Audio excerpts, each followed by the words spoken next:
Antoine is right. Hello, everybody. We are live, and we've got Stephen Billings from Chasing Labels, one of my new closest friends over the last few months as we've been building the Shelf Shock Rewind Awards for the entire community.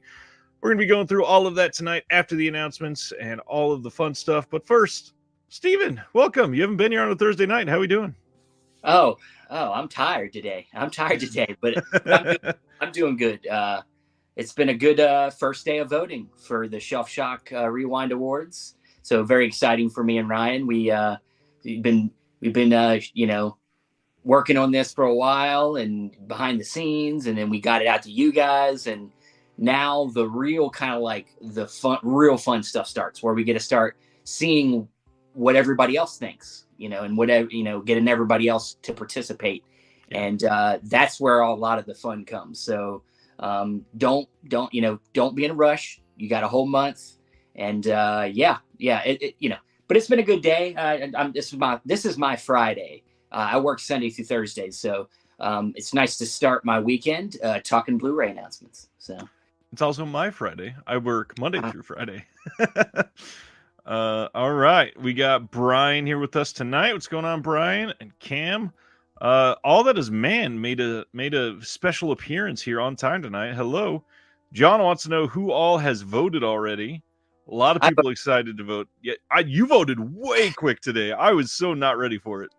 Well, we've been thinking about it for so long that I was already ready to go with what I knew I wanted to be my votes. I mean, I just been thinking about it.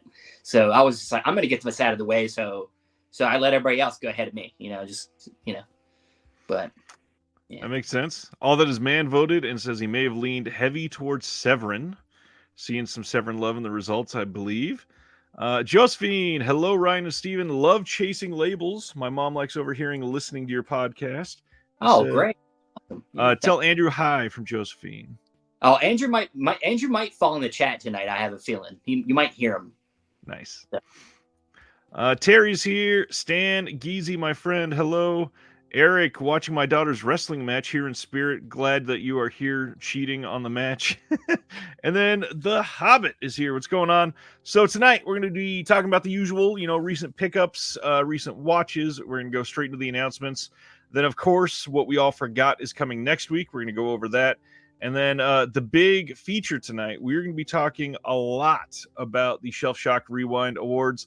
There is so much to go over because we finally have the reveal of all of the nominees. We have all of the categories that you can see that you get to vote on.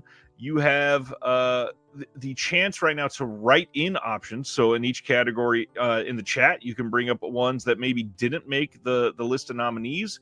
But because of that, we could always get a big rally behind a certain title, and they could still win even if it's a write-in. That's easy. Out of the blue. Everything out of the blue. Somebody's putting their thumb heavily on the scale tonight. Let's see. All that is man, happy to see some Warner Archive representation. They're on there a couple times.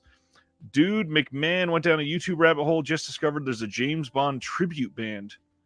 Interesting. I bet there's a tribute band for most of the big franchises. I was going to say, I was in a band, and I know, Ryan, you said you'd play music too. I've always, if there was ever a chance for me to get back into doing music, I've always wanted to start a tribute band towards either a certain genre of film or a certain something in film, whether it be like Harry Potter is an easy one. Like they're even in Harry Potter, like was it the fourth one? They have the band that something like that, where it's like a tribute band to a certain franchise or a certain type of genre of film. I've always wanted to do that.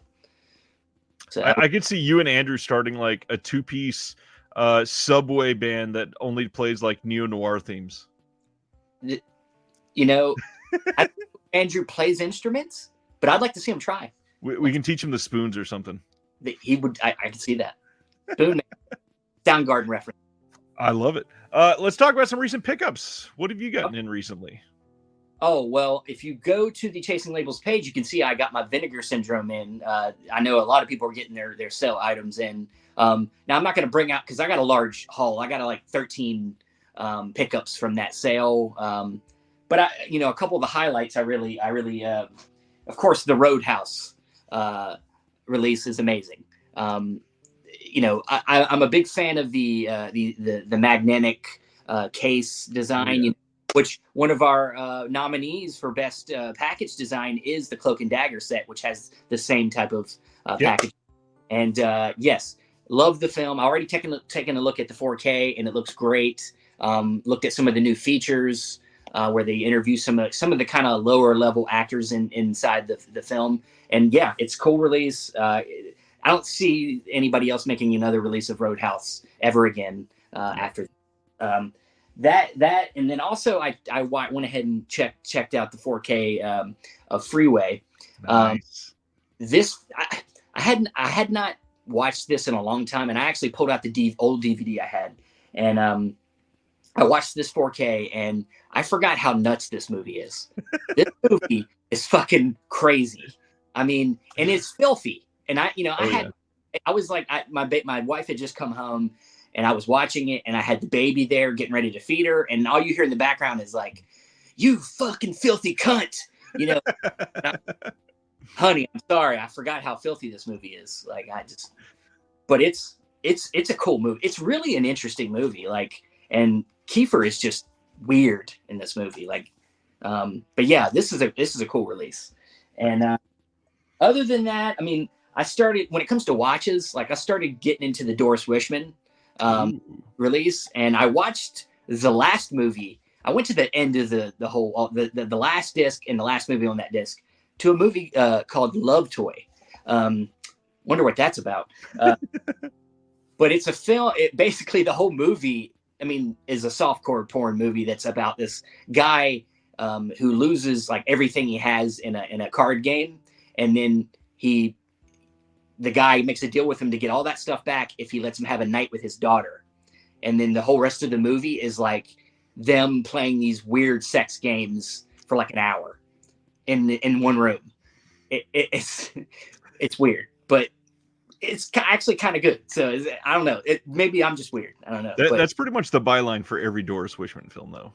Yeah, I mean, you got what, Agent 73. That's like she's shooting people with her tits. I mean, that's what it is. I mean, it's fine. It's cool. It's what it is, and and honestly, there's some really clever stuff in there sometimes, and it's really charming, and it's really worth taking a look at. So yeah, I anybody that's interested in Doris Wishman, there's all the 3 volumes plus the Picorama stuff. Go get it.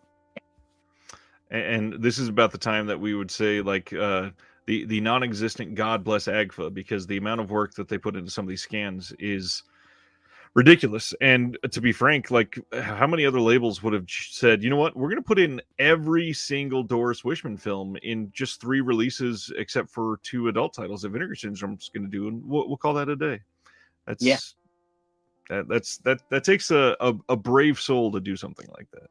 It is, and I mean, just it's on that line of what Severin has been doing, with all the Ray Dennis Steckler, the Al Adamson, they're these filmmakers that are so obscure and unseen, and just saying, hey, here's almost all their stuff, if not all their stuff, and they're giving us a gift every time they do it. So yeah. And when you put them together with the magnets, it's basically one of those box sets. It's one thing all built together.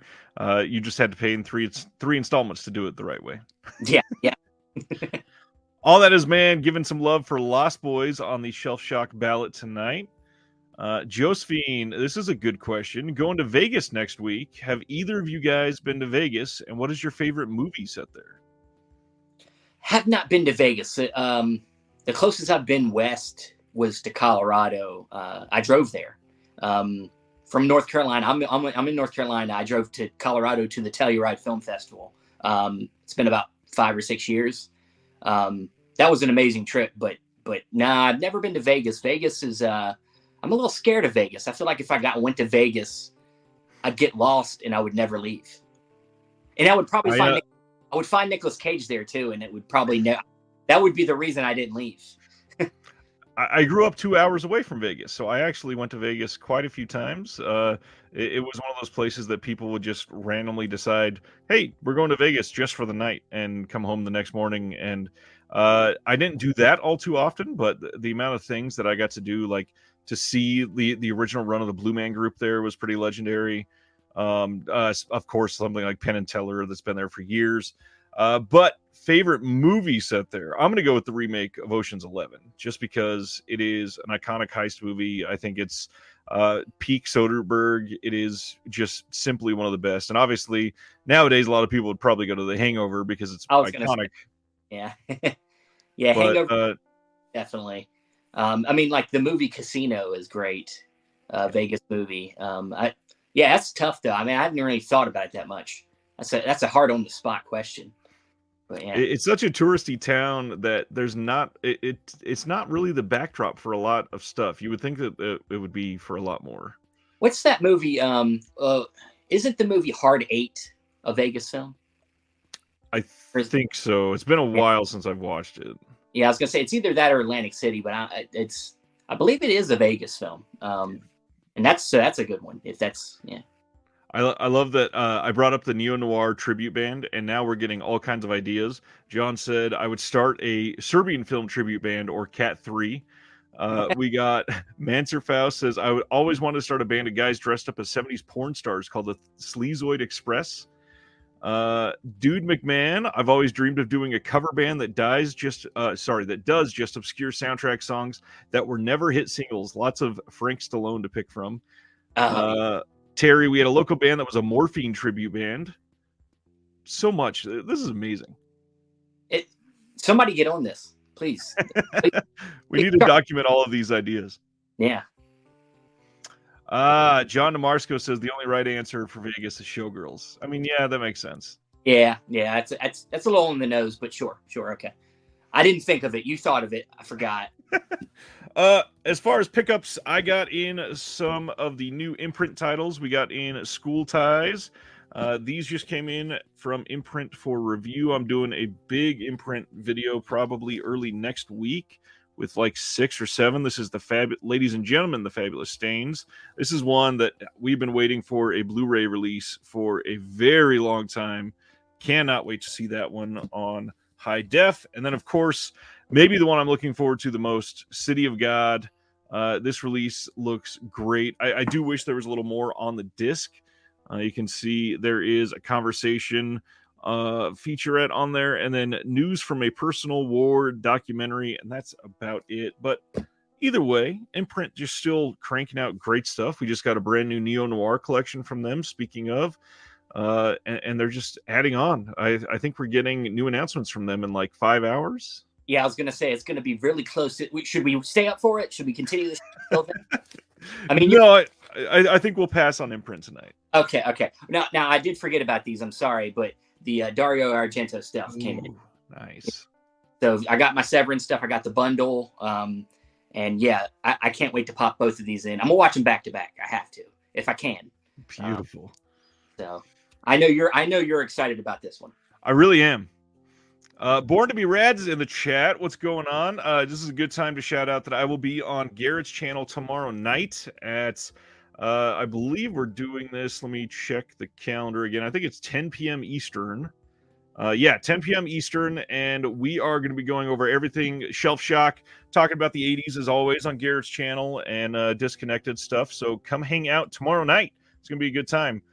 Recent watches for myself, I really wanted to shout out one that just got a release from Arrow, and that is the Christmas movie The Leech. This is a modern movie that is kind of branded as a horror movie, but I would say if you're going to go into this one, don't expect a horror movie because it is not very horror. And the odd thing is it's kind of a hard movie to assign a genre to. There's a lot of religious parallels because the main character is a Catholic priest, and they talk about how he is allowing people to stay in his home and what they do to take advantage of that situation, unfortunately. But it's acted very well for a modern horror movie that is called horror, at least. This is a pretty good movie that's low budget, flew under the radar. But Graham Skipper has been in a ton of different films. He's in all the Joe Bigas films. He's in a couple others like the Scream Factory release that was also from IFC, Behind the Gates, I think is what it was called. It's about like a board game that's haunted. Anyways, he is great, and he has grown so much over the last few years. But his performance in The Leech is legitimately incredible. I was shocked that he was so great in that. Yeah, I hadn't heard of that one. I mean, maybe I don't know. I feel like I've seen it pass. I've seen it online. People talking about picking it up, but I've never really heard about it until you're talking about it now. So this is the art for it. A lot of people have been seeing this lately. Yeah, definitely. I've definitely seen that online. I'll have to check it out. High praise over there. Yeah. All right. We're going to get into some announcements, but first, Chasing Labels. What is Chasing Labels? Because you talk about announcements all the time. Oh, Jesus. Yeah. God, you just get sick of talking about them all the day. Every damn day, more announcements come out. This week is pretty heavy. But yeah, Chasing Labels, of course, we do a weekly show where we do kind of like this show, a rundown of the announcements. And along with that, we typically pair it with an interview if we have one. Sometimes we don't have one. We like to take breaks on interviews sometimes, but typically we pair it with an interview with somebody inside the industry, whether it be from somebody's one of the labels or somebody that's done special features work or things of that sorts. Of course, other podcasters, other creators, and we're having fun. We're having fun. We get to talk about the thing that we literally talk about every day.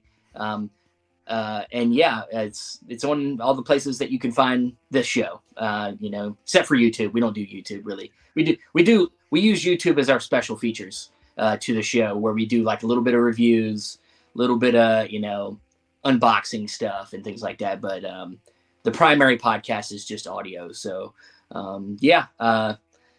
we got the Indicator co-owners of Indicator on this coming week, so watch out for that. John and Sam, they're great guys. We had them on before, and we can maybe get into some of that Indicator stuff, that hasn't come out yet this year. Maybe get a little bit more inside information on that J. Michael Murphy set. Maybe listen for that. I'm getting everybody to make sure they come and listen to that. Link is in the description below. Make sure you're subscribed because they do incredible work over there. Some of the interviews that you guys have gotten are legendary, genuinely. There's stuff that people talk about, and it's so great.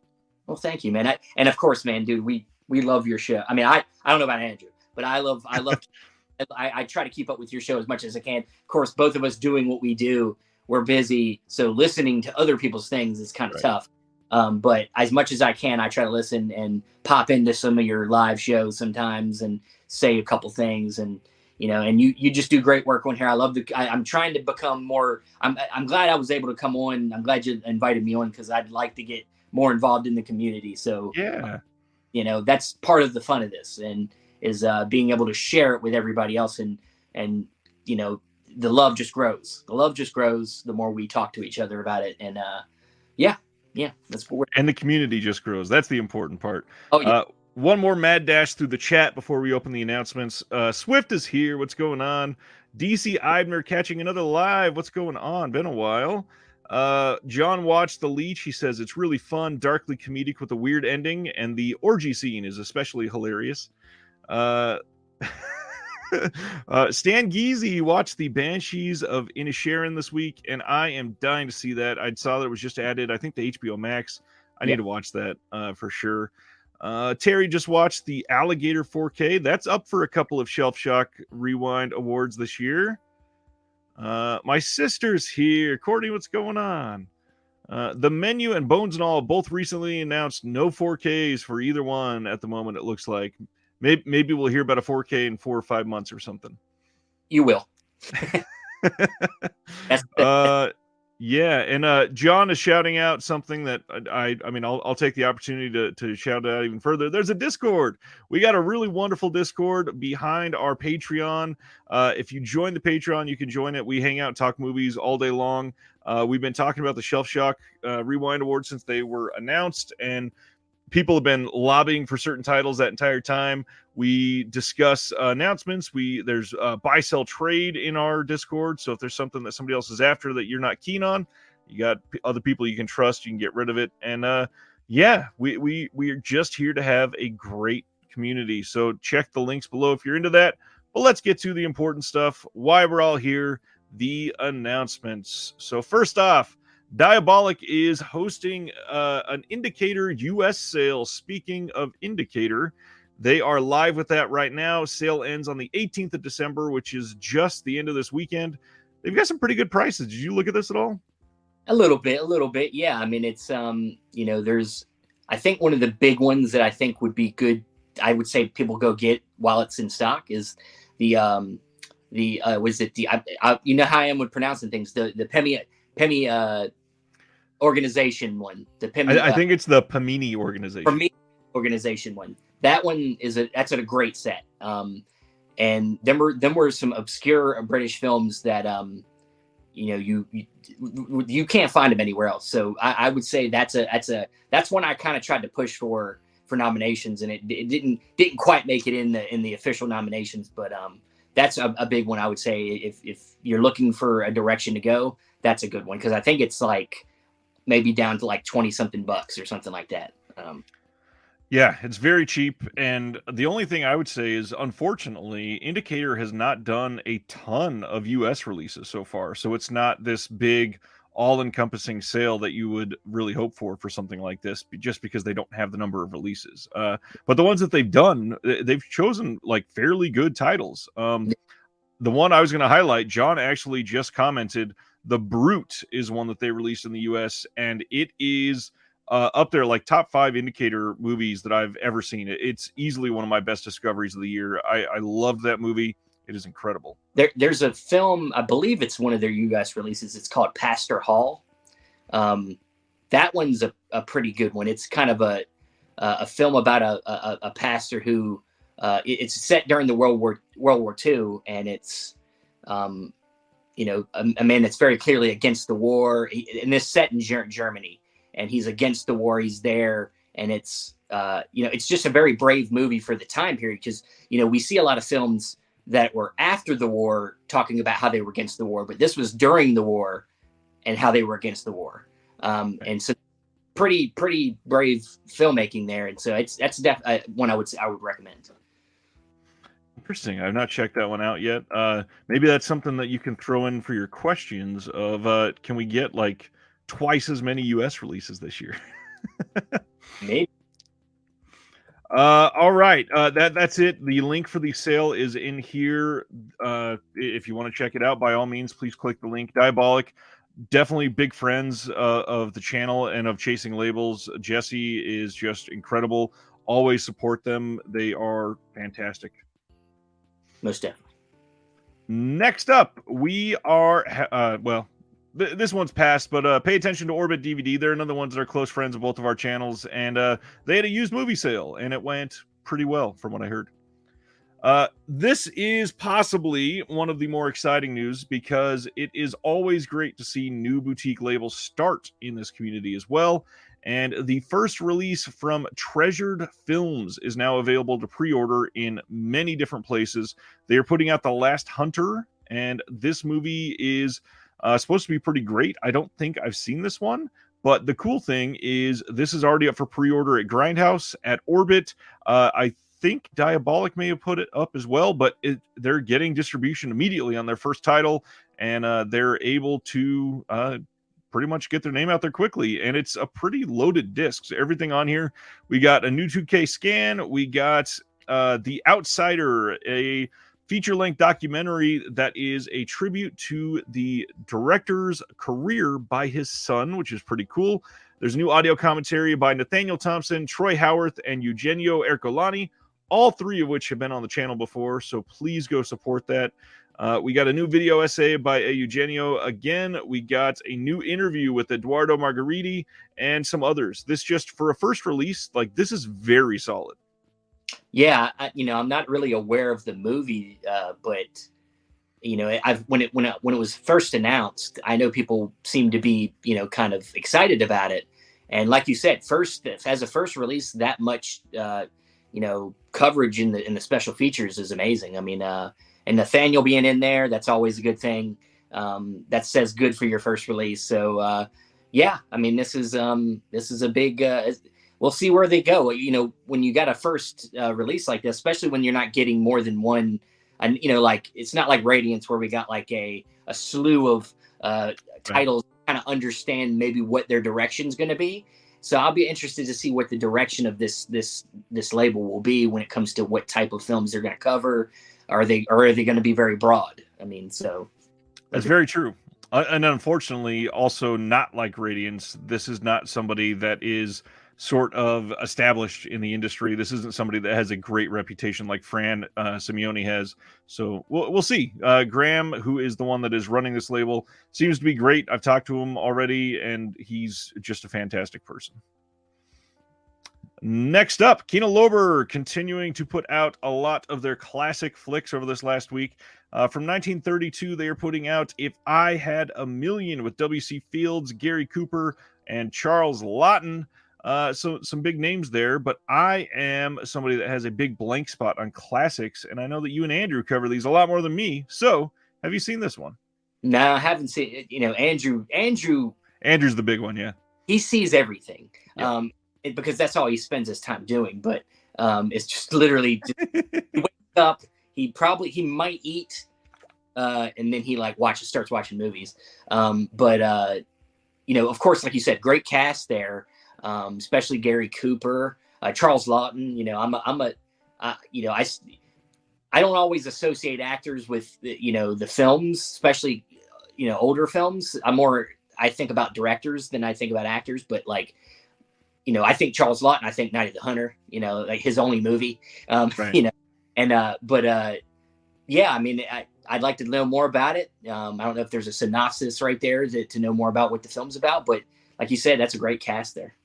It really is. This is certainly one I'd be interested in seeing, especially because it's 1932. That's pretty old for some of these names. Yeah. And being pre-code, there could, you never know when a pre-code film is going to hit on some interesting subject matter and do it in a way that is a little bit more, blunt than you would expect. Exactly. After when the code comes in, then they have to be a little bit more clever.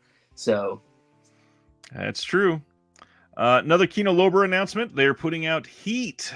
Not that Heat. They're putting out Burt Reynolds' Heat from 1986. This is the one that was directed by Dick Richards. Also stars Karen Young, a name that a lot of people are familiar with, and Burt Reynolds. Are you a mustache fan for him? I mean, his mustache. I would take his mustache any day. But but I'm on and off with Burt Reynolds. I'm nothing that I'm. I hate him. It's just he's an actor that has a certain spectrum.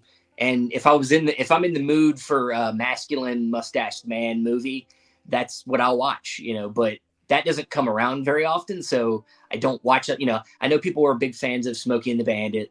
I've seen The Longest Yard, the original. That's probably one of my favorites of his. And then, of course, growing up, I seen a lot of the later stuff. And then he just kind of faded out. We didn't see a lot of him later on. And I never got around to seeing his last film, which I heard was pretty interesting, where he kind of is playing himself in a way. Oh, I think that was an A24 film, I think, wasn't it? Yeah. Interesting. I know he was playing that one. And he was like, I think he was like going to like a Comic-Con or something like that. He was getting some kind of like, it's been a while. It's been 5 or 6 years, but yeah, I mean, he's always been an interesting, iconic actor in film. And I mean, I definitely would love to check it out, especially if it's anything like the other Heat movie. Probably not. Could you imagine Burt Reynolds playing like the De Niro? If he played say he played the De Niro character, who would be cross Burt Reynolds to play the Al Pacino character? Who would be an actor of that time that would? To be frank, it would probably have to be somebody like Chuck Norris. Oh man, that would be amazing. Heat, and then Val Kilmer would be played by like I'm gonna just throw in like Bruce Lee, Lee, but plays Val Kilmer's character. Here we go, Anthony Perkins. Oh shit, that's actually fucking perfect. Yeah, that Yep. crazy. Yeah, that works perfect for the Val Kilmer character. Yeah, we're making a new movie right now. I love that we just casted that whole film. The film is The Last Movie Star, directed by Adam Rifkin, is the one that he was in. That's the last one. Okay, okay, cool. Josephine, had a great time chatting. Going to bed. Good night. Having fun in Vegas. Next up, we are. Oh, I had an interview with Josh Rubin, the star of the Shudder film out now, A Wounded Fawn. I thought it was a fun interview. Give it a watch if you are into it. But the important stuff, let's talk about some movies. Cauldron is putting up City of the Living Dead in 4K for pre-order tomorrow at 3 p.m. Eastern. And that time is not on the screen right now because they had not revealed that until, I believe, earlier today. So tomorrow, 3 p.m. Eastern, make sure you are ready. The website is down at the moment so that they can load it up and make sure that everything is good to go for the launch. This is a pretty big title for them, obviously. This is one that has a huge cult following. And with a Fulci title coming out in 4K that's not from Blue Underground, that's not from some of these other labels, a lot of people are, they're not necessarily worried about the quality from Cauldron, but just it's Fulci, please do it right type of thing. But also, this is one of those titles that has had like 900 releases, unfortunately. And yes, John is pointing out that this is called Gates of Hell to us in the US. I've always called it City of the Living Dead for some reason. I never had it called Gates of Hell. But the big thing, there is some slight details that they've been saying in comment sections across social media, and it sounds like this is genuinely going to be a title that you are going to feel like this is a definitive release, that you're not going to feel bad about upgrading, and that will probably be very worth the money. I am curious to see how much they charge. I'm curious to see what they got for extras, but it sounds like it's going to be freaking fantastic. City of the Living Dead or Gates of Hell? What do you? Honestly, you and I have never talked about Fulci. What do you think? Have you seen this one? I have seen it. It's been a minute, but it's I definitely seen it, and I've always called it City of the Living Dead too. I don't think I think I accidentally discovered the secondary title when I was trying to watch it initially, and when you like search it, you're like, where the fuck is this movie? And it's and then you're like, why does it keep saying Gate of Hell? Like I'm like, what is this? And then you click on it finally, you're like, oh, this is the fucking movie. Yeah, it is a really iconic kind of cult horror movie that has like you said 900 releases. I believe what Arrow put it out. Arrow put it out in the UK, Scorpion put it out in the US, and actually Dark Force put it out on a double feature disc for their drive-in series in the US as well. Yeah, it's definitely one of them titles that I think everybody will be very pumped for a 4K definitive kind of release. And honestly, I think Cauldron is a good label for this because not that any of these big labels can do the same thing, and Arrow can put out a great release of this, but Cauldron's a small label, but being when they're a small label and they only do a one release every once in a while or two releases every once in a while, that means they put extra attention to that one release. And I think that's going to be beneficial for a film like this. So I have no, I have a couple of the Cauldron films. I need to get Shanghai Joe. That's one I'm excited because I love that movie. That movie's hilarious. But I have Murder in the Blue World, great release. I love Eloy de la Glace's films. That's a big one for me. And I don't think you have to worry about this not being a great release. So. And the big thing is this, I don't think I said it when I was ramping up to this. This is their first 4K disc, and that is a big deal. And a lot of these labels take that very seriously because that first one, it will lead you to some sort of reputation, basically. And the people that have that impression of you, you want it to be a good, lasting impression. And with a title like this, you really don't want to mess it up. And I have no reason to believe that this is going to be anything besides spectacular. Yeah, and also, being that Jesse from Diabolic's behind this, he knows almost better than anybody, even people that work in the, for the labels, how important it is to get this right, because he hears all the crap. He hears all the crap firsthand from you guys who, he knows what you guys want, and you'll be all right. We'll be all right. Well said. Next one up, Raro Video is putting out Let's Hope It's a Girl. First of all, I'm shocked that we are getting titles from Raro suddenly kind of on a regular basis. I think this is the third or fourth in the last handful of months, which is way better than it used to be. This is from 1986.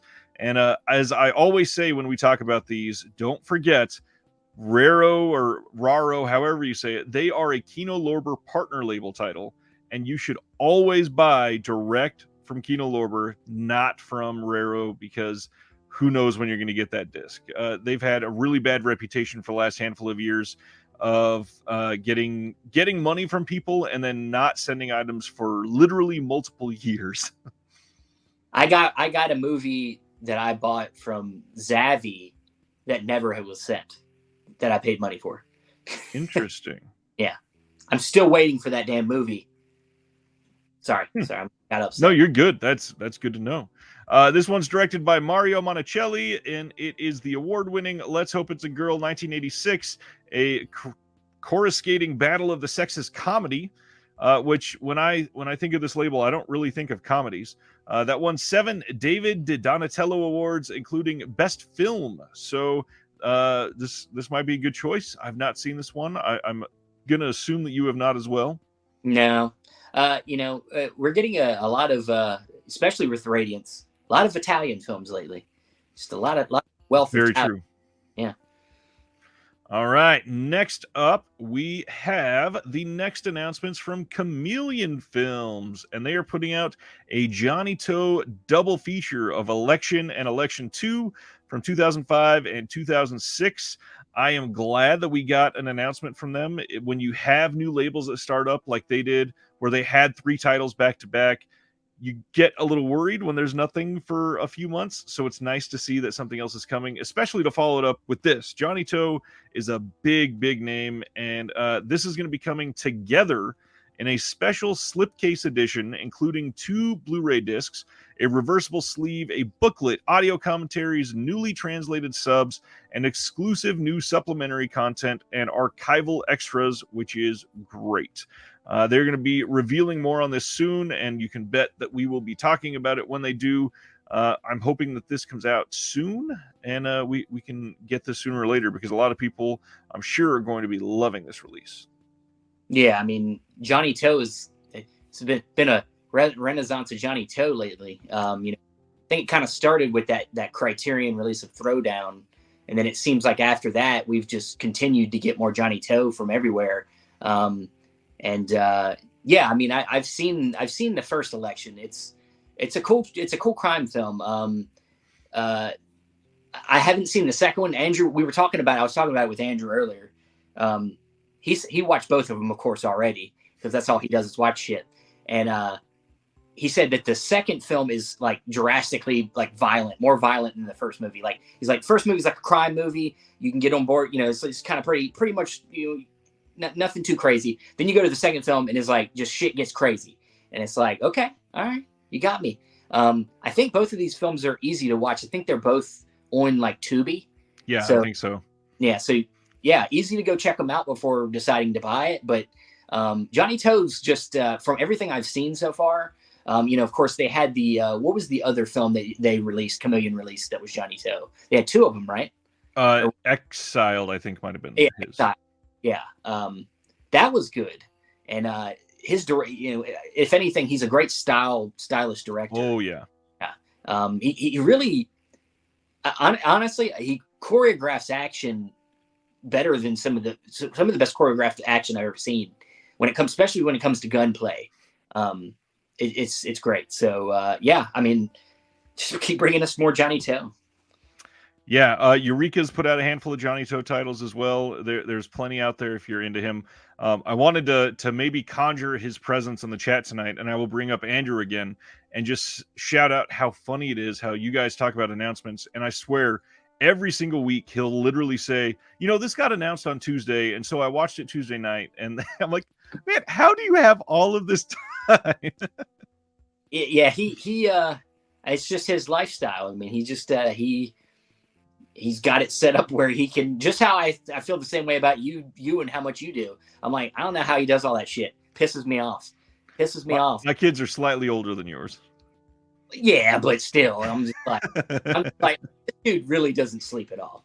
That's true. Speaking of Eureka, let's discuss their next two announcements, which are the wonderful In the Line of Duty 3, and then just to surprise on the next one, In the Line of Duty 4. These both got announced. They are both coming on March 20th in the UK from Eureka, and they are getting a slew of extras. These look like really great releases. However, not putting down Eureka to get them if you want them, get them if they suit you. Keep in mind, if you are in the U.S., 88 Films is putting out the box set with all 4 of the In the Line of Duty films, which Eureka is doing all 4 as well, but they're all single releases. But we don't know the features on the 88 Films box yet. So unfortunately, we're kind of in a little bit of a waiting game to find out, what we might be looking for. Have you seen these ones? No, I haven't. I didn't get a chance to watch. I always have a chance, but the baby just takes my time. Right. But I know Andrew's seen them. He says they're interesting. He says they're fun. Like, and the thing is they're not really.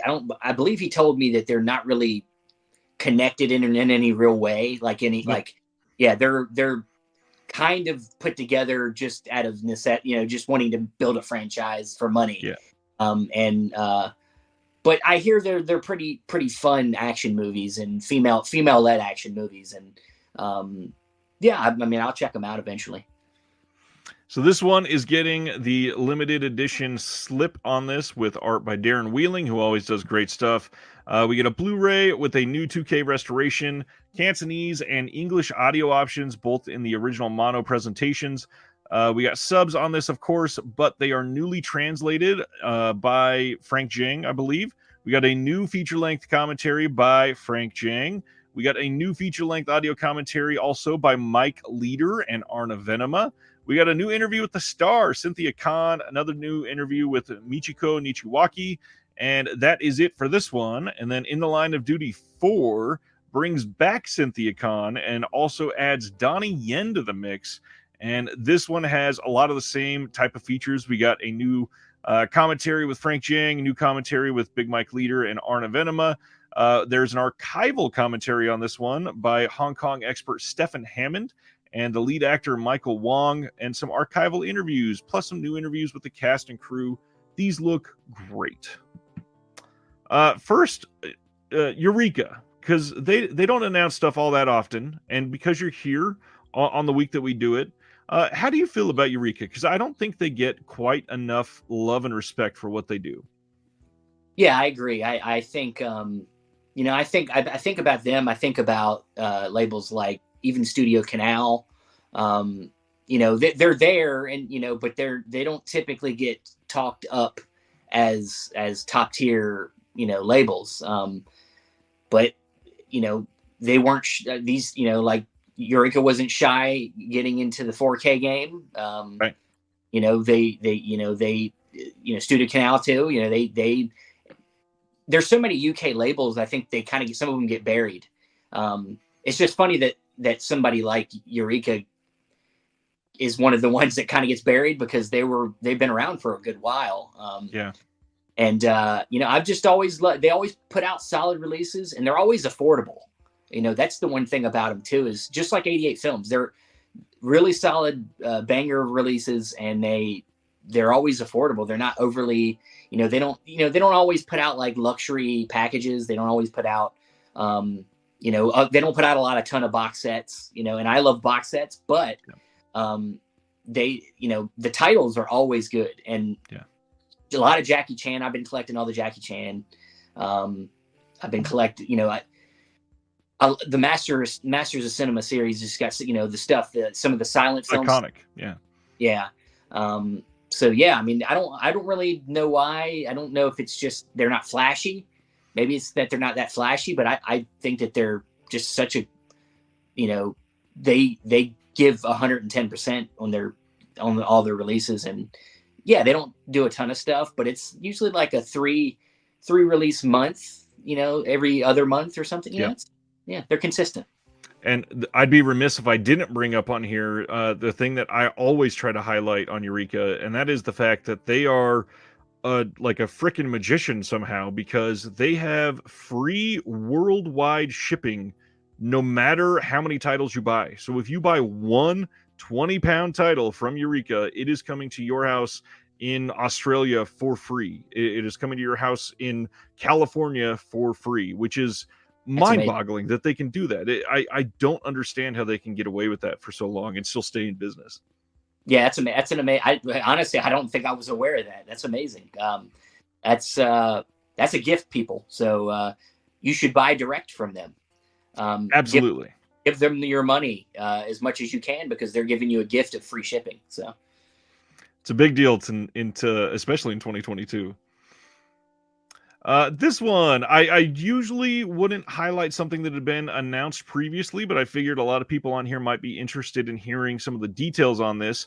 Scream Team releasing. They are sort of an indie horror label. They've put out, it's not like a small number of titles. They're up to something like 25-ish titles. So they're not prolific necessarily, but for an indie horror label, they're established at this point. They have a new film that's a sequel to one of their like tentpole films, which is The Barn, that is out now, called The Barn 2. And the notable part of this release is that if you order from their site right now, you can get a copy that is signed by Doug Bradley, Joe Bob Briggs, Darcy the Mail Girl, Linnea Quigley, Ari Lehman, and then of course the cast and crew that is in the film. It is an anthology film, so there's a few different stories in this. That's why there's so many big names attached to it, but it looks to be like a pretty solid release. And the only reason I can say that is because of one of my pickups. I backed this on Kickstarter like 3 years ago, and it's finally in, and I have it right here. It is Inception. The Barn. The first one is pretty good. I've not watched this one yet because it literally just came in, but it looks great. I'm stoked that it came out like this. And then I forgot there's alternative art here, so you can see a little more of the style that they're going with on this release. And yeah, they do good stuff. So if you're wanting some good autographs, and honestly, they could have probably charged a lot more. The one that's signed by everybody is $75, and if you take Doug Bradley's name off of it, it's $55. Wow. Yeah, that's not terrible. That's not terrible. I've never been into signatures. I mean, it's just seems like, I mean, I don't live anywhere near where anybody, we get a couple Comic-Cons around here, but like ain't even anybody close to us that would ever sign anything that's worth, yeah. But yeah, that's cool, man. I mean, that's Joe Bob Briggs in there. I mean, that's a big one right there for me. Yeah. But that's I love a good anthology horror film. So yeah, you had to let me know how that second film is. Sweet. Next up, we are getting a Blu-ray steelbook. That is seemingly, according to the response online from some people, this is some alarm bells.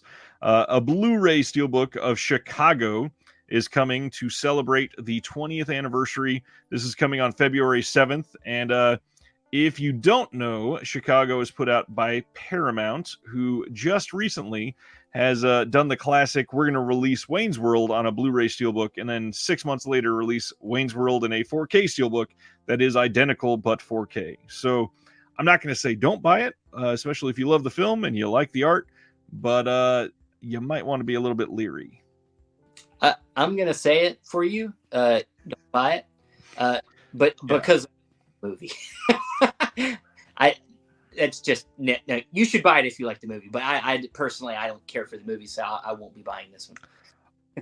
I gotta be honest, I like the soundtrack quite a bit. I played the soundtrack a lot when I wasn't ever a theater kid, so I don't know why, but yeah, I like a lot of the songs in this, but I don't necessarily think that it came together in a great film. Yeah, it won Best Picture too, and that when movies win Best Picture that I'm not a fan, it makes me hate them even more. So unfortunate, but it's maybe I could have liked the movie if it hadn't won Best Picture, but I don't know. This may be the comment of the month right now. DC says, teacher says every time Paramount releases a Blu-ray, a 4K gets its wings. That is perfection. Next one. This one seems like a decent pickup if you like the movie, though. On February 7th, Best Buy is going to have an exclusive 4K steelbook of Warm Bodies from 2013. I never got around to seeing this one, but I know that the people that like this movie really like this movie, and it's supposed to be decent. And even though the post says the pre-order is not live yet, it went live like 4 hours after I posted this. So you can go pre-order this right now. And because it's Lionsgate, it's pretty damn cheap for a decent 4K steelbook. It's like $22, something like that.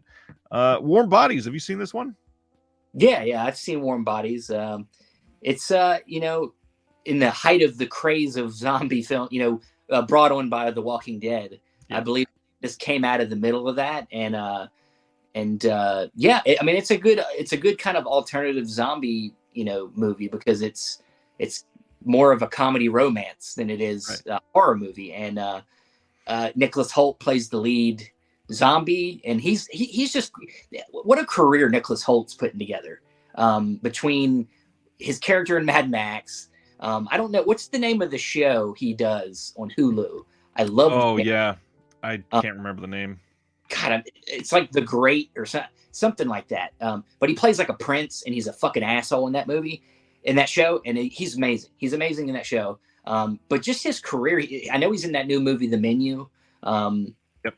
And I hear that's great, and I just love his career. And this was one of his kind of earlier films, and his choices, and in this movie, he just plays this awkward zombie who's, you get his inner monologue, and you get his and it's a charming zombie movie that I think is a good change up from just the normal. So yeah, I'll probably pick this up.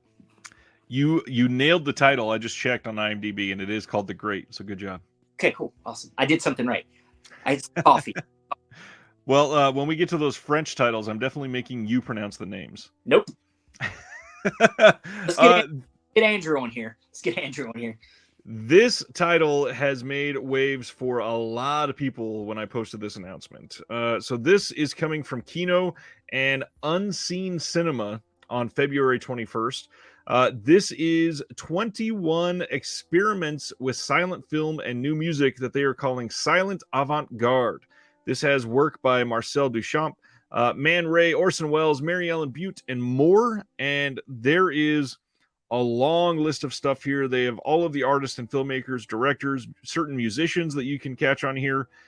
This looks like a wild, very classic Kino release.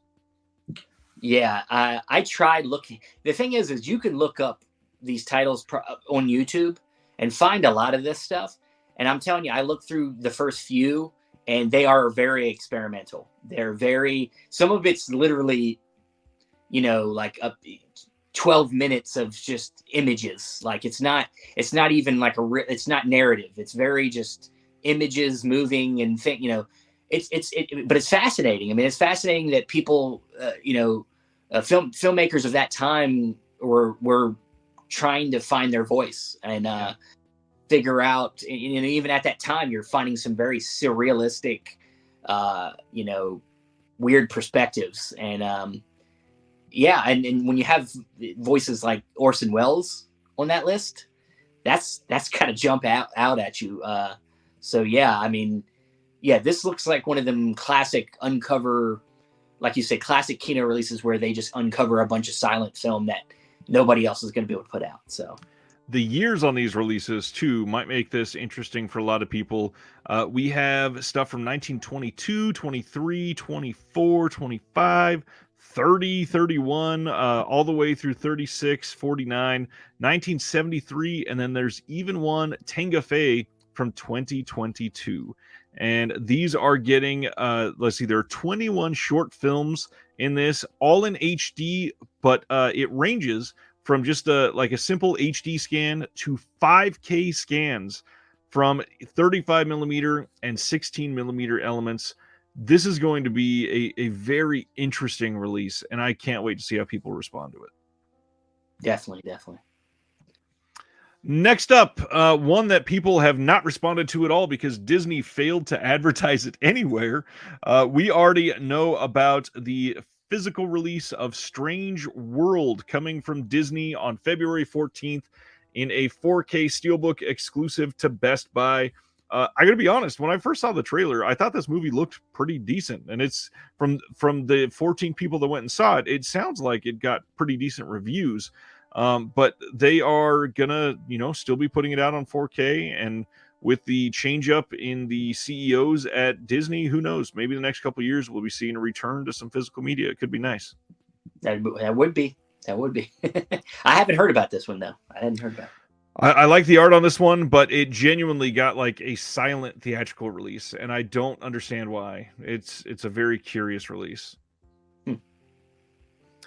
Next up, Shelf Shock Rewind. We're going to talk about that in just a little while, but keep in mind that you should follow Shelf Shock Rewind on all of the social medias, because we have things like giveaways that we do. We have things like videos that we're going to be posting. We're going to be trying to get some chats in with all the people that are involved as much as we can, and just as much content as we can shove down your throats for the next 30 days to get people to vote, so that the award show, when it happens as seen on the bottom of this panel on February 19th at 7 p.m. Eastern, that we can get as many people as we can to hang out. And Steven decided to leave for a second.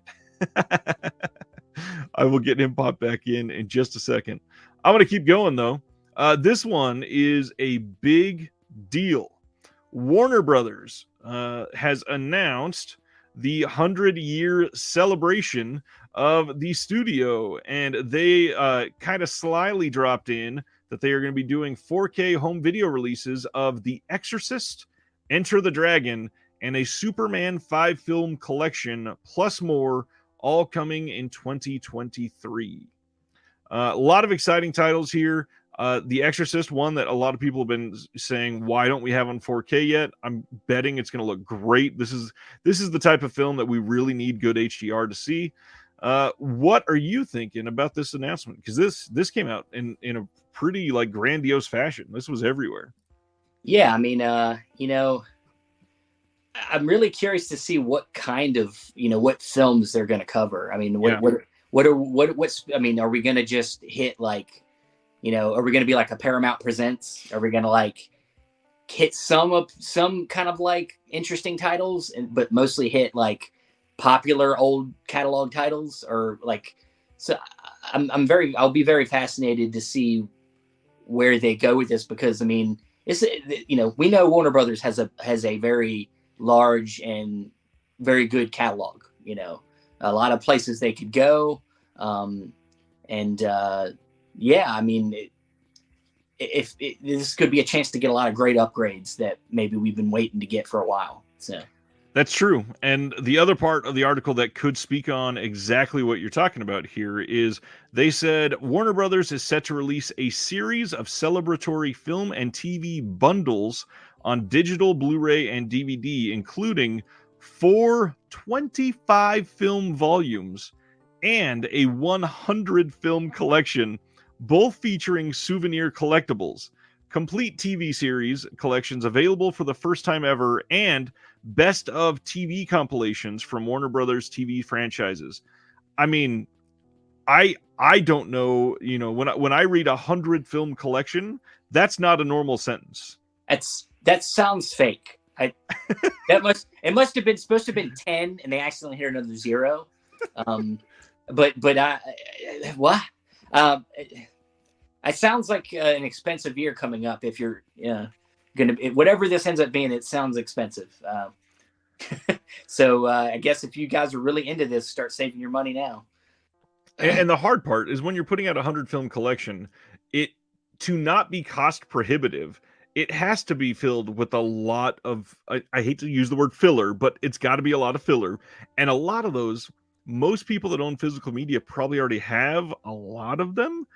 So I don't want to be down on the idea of a 100 film collection, but that's going to be a hard sell. So they're going to have to do something really, really great to make it enticing.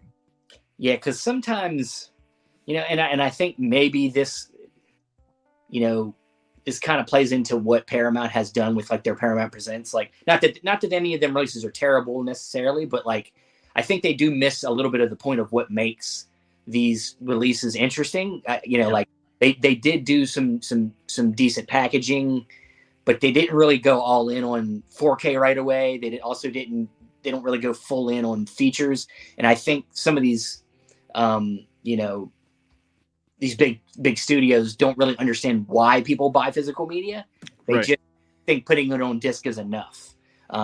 So we'll see how far they go with these releases to know if this is actually worth getting excited about. So I love that this is about a Warner announcement, and now I'm just going to steer into talking trash about Paramount. But the main thing about Paramount Presents that I have not loved is it is hard to get behind a line like that when you are literally presenting, like, I hate to overuse that word when it's called Paramount Presents, but when you're presenting this as a boutique idea, but then you don't even do great restorations or any restorations on some of them. They're just the old master that's been around for like 15 years that is nowhere near up to any modern quality standards. So that's my least favorite thing about the Paramount Presents stuff.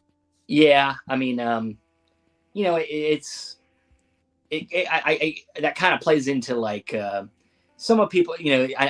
I'm a big fan. We're all fans of Imprint too. Imprint's another label that doesn't spend a lot of time on restoration work, and of course they've been able to strike a deal with Paramount and get a lot of titles from them. So they're kind of in a similar boat with me. But I love Imprint because they do so much feature work that it makes up for what they don't do. And they don't do restorations. They get the best master they can find and then put a great package around it.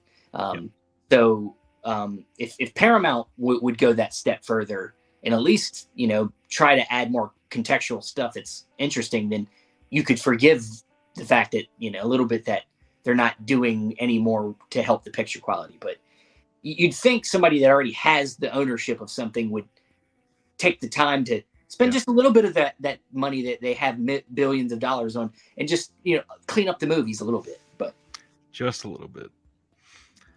Next up, another modern film. Tar is coming on literally next Tuesday. I don't understand how this went so deep before it got an actual press release, but this is coming on 4K next week. And unfortunately, I'm not seeing a single special feature listed for this film. I've been dying to see it, but that does not mean I'm going to be able to spring for a bare bones 4K release from a studio on day one. So interested to see this. I'm pretty sure you're not getting out to many theater visits nowadays. Have you seen Tar yet? No, I know it's dropped on early access on VOD. But I'm not spending $20 just for me to watch that movie. Because my wife's not going to watch that movie. And so it would be me paying $20 to watch it. I'll wait for that to go down in price before I watch. Actually, to be honest, I have a friend. He's actually a film critic. His name's Dan Skip Allen. I've had him on the show. He's actually going to, I think, try to send me screeners of a bunch of stuff that he's gotten for the year. And I was like, dude, please. Like, I'm not getting out to see anything. Like, I want to see The Whale. I want to see Bones and All. I want to see all these movies, and I want to have to pay for all of them. And so I think he's going to send me something at the end of the year of a bunch of the screeners. So hopefully I'll catch up. That's good. That's nice to have somebody close that can offer something like that. Yeah. All right.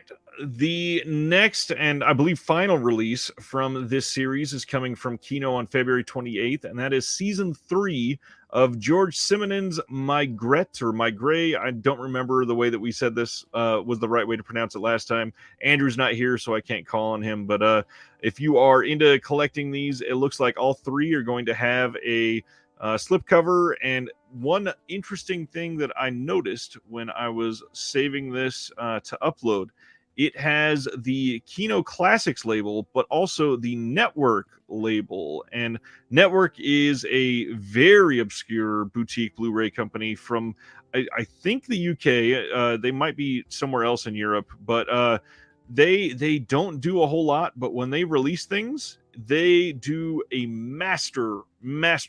The big things that they've done the last few years, they were the ones that did that Monty Python full series collection that people were receiving and the box was falling apart. Unfortunately, that was a gray spot for them.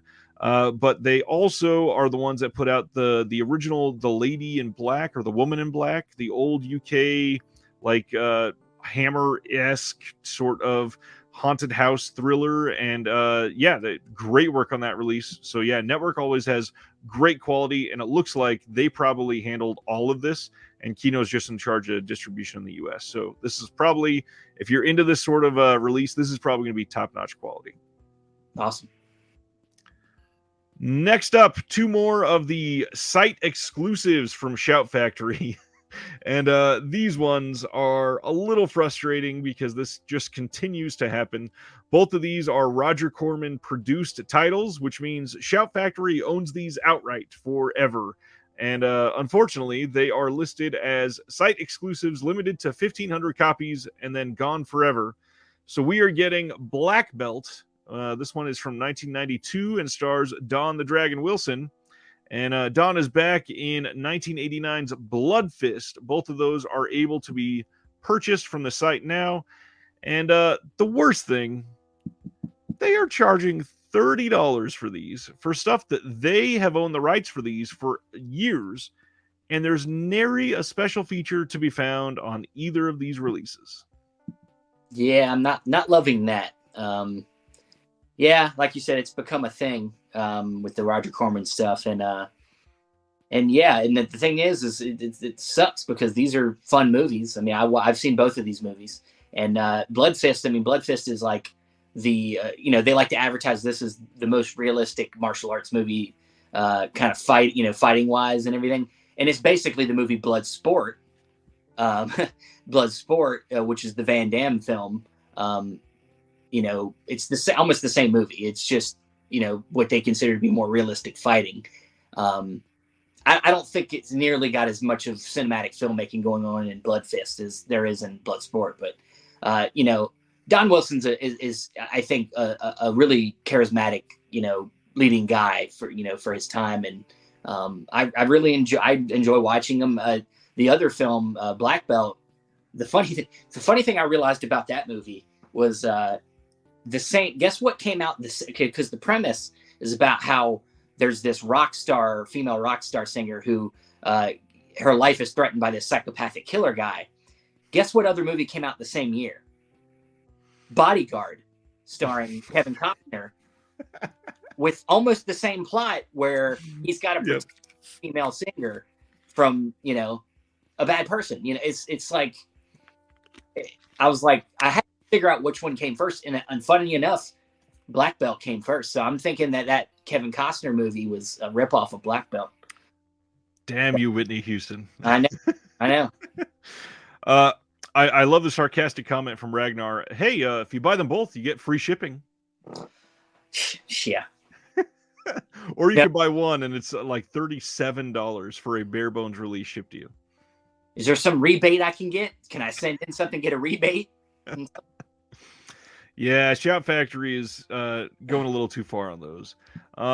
Let's see, another classic. The Long Wait is coming from Classic Flicks on March 21st. And the cool thing, this is going to be a UHD release. I believe this is their second UHD title. They just did one recently that was the UHD and 3D release that they did.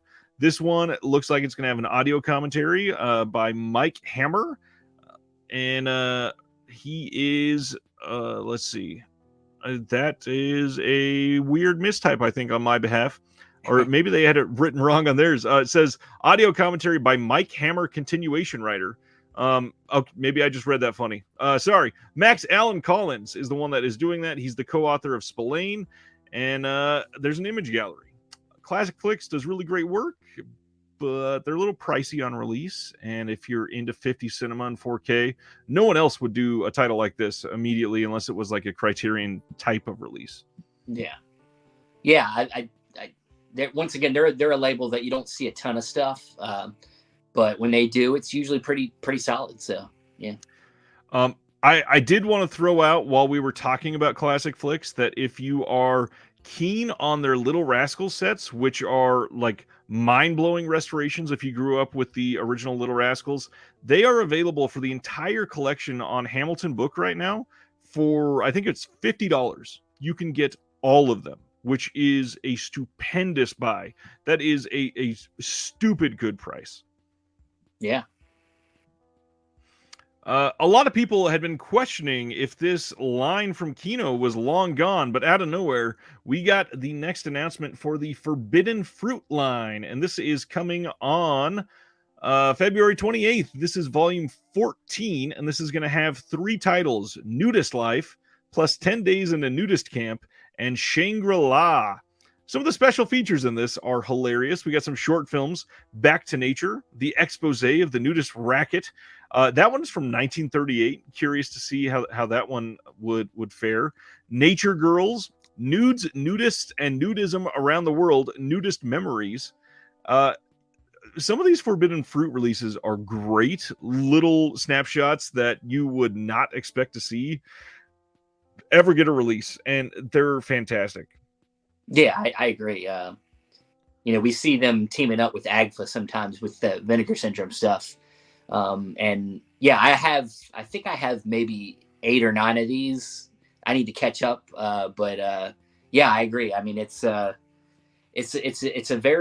of the, like I say all the time on my show, I love to collect everything in my collection because, I want to have such a wide spectrum. I want to be able to say I have a little bit of everything. And this is, once again, another part of cinema that doesn't get a lot of a spotlight. So I like when I see lines like this, even if they're just trash movies. I want them because nobody else is going to have them. One day, nobody's going to have this, but I will. That's the way I see it. But. Yeah, I think it was. I'm trying to see. I think it was number 5 or 6. They did like the original Reefer Madness release, and it is so crazy to see just the amount of time that has been gone, and now we're talking about legalizing, recreationally in a lot of states, and it's such a trip to go back through some of these and see the exploitation films that were there to genuinely scare people and what we live in now. It's a really fascinating line. If you like your exploitation with the side of history, this is a fun line to dive into. Yeah, I was going to say it's a time capsule. They're time capsules because it really gets into how people thought back in them times, and that's what makes them. Yeah, it almost makes them all like comedies. They're really all just really fun because you're like, why would people think this way? It's a cool line. Next up, we got our Criterion announcements, and those just came out today, so we're almost caught up. The first one, we got a 4K UHD reissue of Mildred Pierce, and this is another one from Criterion that seems like an odd upgrade to me. It seems like pretty much every month they're doing a single 4K upgrade to something that they'd put out previously. I do kind of wish that they had been upgrading stuff that was on DVD only and upgrading either to 4K and Blu-ray or at least just Blu-ray. But this is one that I'm not sure who is clamoring for Mildred Pierce on UHD when we already had a good Blu-ray and there's no new features. I don't know. How do you feel about that? Yeah, I agree with you, man. I honestly, I would much rather them be spending time on introducing new films in UHD. That we haven't gotten to the collection yet. There are certain titles that I think would lend themselves to a really cool upgrade, even in Blu-ray. But I would think I wouldn't think the first thought would be to go to a film noir as my first as a UHD, and this is their first. I mean, been doing UHD for a full year yet, and they're already kind of hitting some films that I don't know necessarily need the UHD treatment, like you said. It's a great film, though. I mean, it's great. If you haven't owned it yet, this could be your first time owning it, and this would be a really nice release for you. But you could just get that Blu-ray, and it would be cheaper, and you would get the same thing out of it. As you said, they didn't add any features, and but this is a great film. Joan Crawford, one of the best film noirs really of all time. So.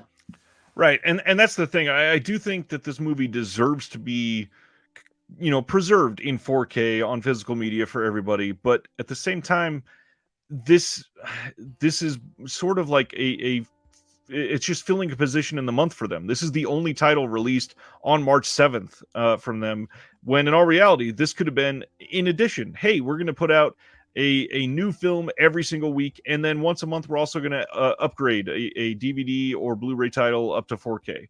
So it would be nice to see something like that, but I understand it. I also got to empathize with the fact that they just cut a bunch of people at Criterion. So times are tough everywhere. They've got to save some cash, and it makes sense. Yeah, I mean, I think a lot of, I would say even maybe companies like Arrow are doing similar things with 4K. They spend a lot of time this year upgrading films that they already have, and yeah, they do a lot of times end up having 3 or 4 other releases, but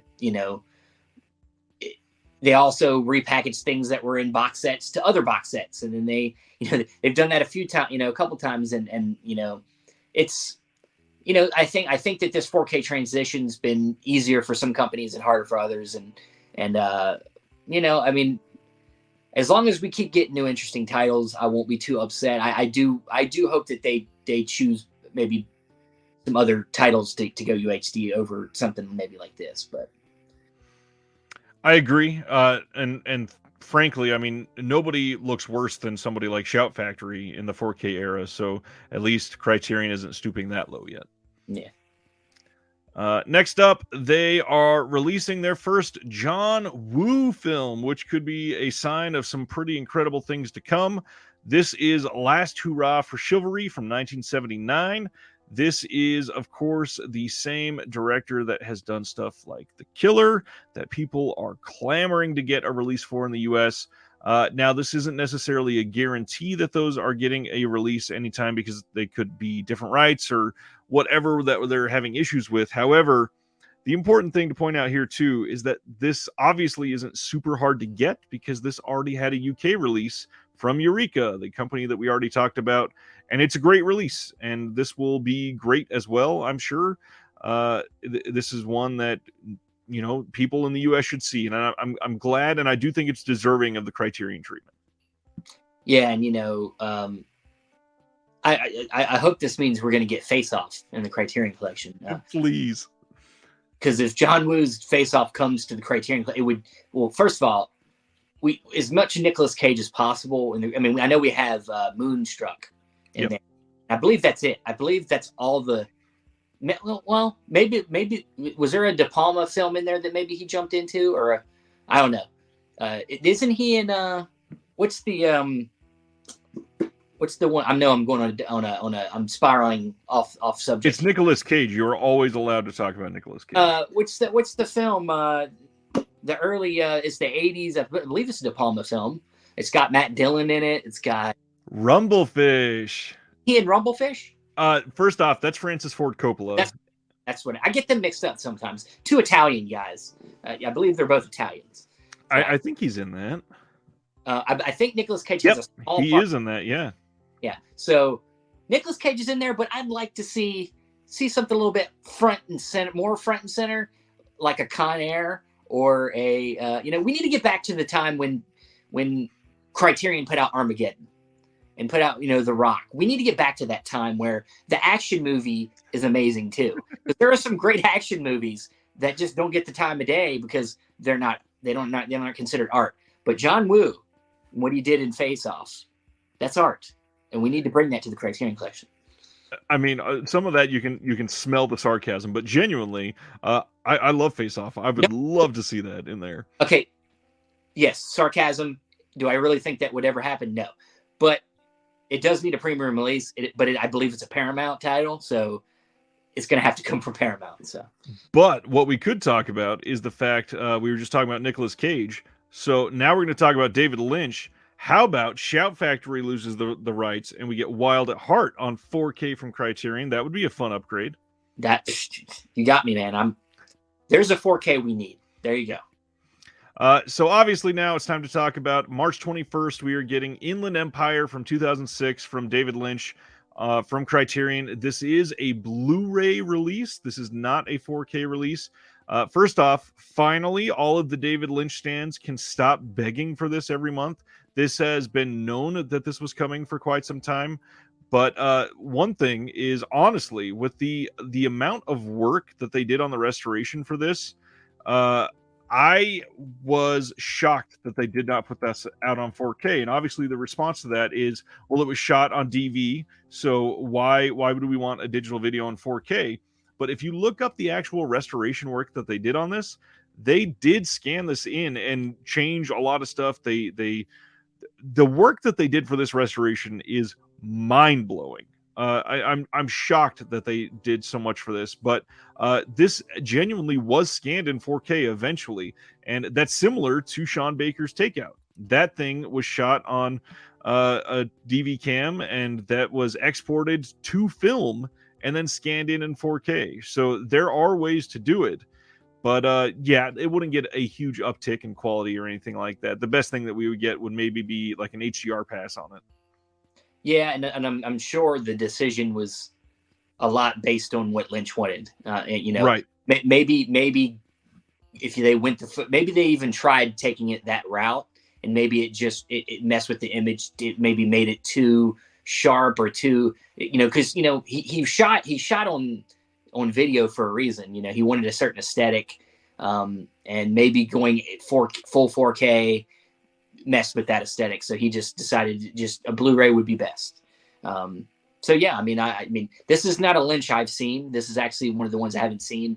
So I'll be ready to pick this one up. My birthday's in March. I'll be going from my birthday to picking this up and then watching this 3-hour long thing that some people love and some people don't. There is a few Lynch titles that are left after this that are not on Criterion. Wild at Heart is one of them. The other big one is Straight Story. Now, that has an imprint release. There is no US release of that on Blu-ray yet. However, it's Paramount. So I could see that being a part of the Kino deal, potentially, that they are announcing from, that they haven't announced it yet. I could also see it coming to Criterion eventually, because David Lynch has Criterion in his pocket. He basically runs the show for them. So yeah, would not be shocked. That would be a good 4K, because him going across, driving that lawnmower across the country, that would be good for a 4K, and just getting a Harry Dean Stanton, just, or wait. And that's not, no, wait, is that who's in that movie? Harry Dean Stanton? Or no, I believe I'm saying the wrong actor. The Straight Story is Richard Farnsworth. Richard Farnsworth, yeah. I'm thinking of a different movie, but I do this a lot. My memory's all jumbled up here. But it's like his most mainstream. I mean, other than some people say Elephant Man's like his most straightforward story, but this movie's literally called The Straight Story. It's this this movie was made with Disney. I mean, this is pretty clean movie compared to all his other work. So, but yeah, I mean, we got to get all the Lynch to Criterion. Apparently that's the goal. So, right. And in the comments, DC Eibner says it's Touchstone, right? The Straight Story is it was made with Disney and Touchstone. However, the rights have somehow over the years they've gone to Paramount, and that's how it was able to finally be released by imprint. Because if it was Disney, we would not have got that. I know the Straight Story was definitely on the Disney streaming service. So the rights are kind of jumbled up. These things work themselves out. I would say we'll see it eventually. I think we'll see it somewhere being. I would hope it just comes to Criterion. Get it all there. Lynch wants it that way. Just give him what he wants. The other big one, Dune, isn't on Criterion either, and honestly, Lynch would probably rather forget about that one. So I think he's okay with that being an error release. Let's see. While we're on the topic, Distorted Vision says, "Rip Angelo Badalamenti." It's one of the big stories this week, and again, I will bring up something that I said a couple months ago. It's hard as a film fan in 2022 and this time, because a lot of the people that we grew up loving, we're losing them like week after week after week, and because of the way Hollywood was structured and when it got popular, it's just going to get worse. Yeah. I mean, I'm honestly, I think about some of the actors I grew up watching. some of the filmmakers I love and where they're at now. And they're, I'm like, I try not to think about it. People like, Clint Eastwood, he's like in his 90s now. And, like Spielberg's getting up there. I mean, he still seems to be pretty active. He seems to be, when, Martin Scorsese's in his 80s, I start to think about God. I don't want to live in a world without their voices. Like I was already torn apart when Robin Williams died. I mean, that was maybe the toughest person in film that I've dealt with in my life. Most of the time, I don't have. I mean, not that I don't have empathy for anybody passing, but for the most part, it's just I understand it. We understand that that's life, but Robin Williams was so connected to what I grew up with. I actually felt that one. So, but yeah, I mean, dude, it's getting. You're starting to lose so much of our childhood. Like rough. This release is getting some interesting extras. A lot of people I've seen comment on this, kind of lukewarm on it. We get 2 films from 2007, Lynch 1 and Lynch 2 by Black and White, the makers of David Lynch, The Art of Life. New conversation between Laura Dern and Kyle MacLachlan because it's David Lynch, so of course you got to get them in a room to talk. More things that happened, 75 minutes of extra scenes. Ballerina, a 2007 short film by David Lynch, and then reading by Lynch of excerpts from Room to Dream, his 2018 book with critic Christine McKenna. There's a new English subtitle translation and English subs. And then there's also some excerpts from Richard A. Barney's book, David Lynch Interviews. So decent, but possibly not the loaded release that people were hoping for necessarily. I think you have to keep your expectations a little bit measured with Lynch films. He's not going to get too involved. Right. Next up, we are getting chilly scenes of winter, which I have never seen, but oh my gosh, the fans of this movie came out of the woodwork today to say that this might be, other than the Woo film, the must-buy of the month, which was crazy to me. So this is from 1979, and the synopsis says, the trailblazing Joan Micklin Silver, one of only 5 women to direct a film for a Hollywood studio in the 1970s, digs fearlessly into the psychology of a thorny relationship in this anti-romantic comedy based on Anne Beatty's best-selling novel, and I think that's actually pronounced Beatty, Anne Beatty's best-selling novel about lovelorn civil servant Charles and his married but separated coworker Laura. Months after their affair has ended, Charles is haunted by memories as he desperately attempts to rekindle a love that perhaps never was. Switching deftly between past and present, Micklin Silver guides this piercing deconstruction of male wish fulfillment fantasy beyond standard movie romance tropes into something more complicated and cuttingly truthful. Which is, first of all, great copywriting. That immediately makes me say, damn, I need to see that. Yeah, I have seen it. I've seen it, and it describes the film really well. John Hurt in this film is great. He's one of them actors. I think when he recently passed, people started to think more about his career, and of course, even me go to him as the dad from Home Alone. That's like the first thing you think about. But he had a whole career before that, even as a leading man, and this is probably one of his shining moments. This is a movie that really, not only what that copy said, but when I watched the movie, it made me think a lot about being in a I think a lot of us has been in we've been in relationships where you feel like you're really into a person, but they for some reason don't necessarily they're like pushing you away. You feel like they're pushing you away. And what you have to understand is that sometimes, even if it feels right, it's just not the right time. And that's kind of the way I saw the relationship in the movie, was that even though the John Hurt character felt like they had a connection, and she was like she pushed him away. It was about her having her own things she needed to figure out. So it just wasn't the right time. And she had her own baggage from her previous relationships, and sometimes even if you had good moments with that person and you feel like it's meant to be, sometimes it's just not the right time. You're not the right time you came at the wrong time. And so I think that's what's great about the movie, is that it tells like it says, an anti-love story. And tells a real, real organic love story, something that's real, not, something that tells the wrong message about how love is.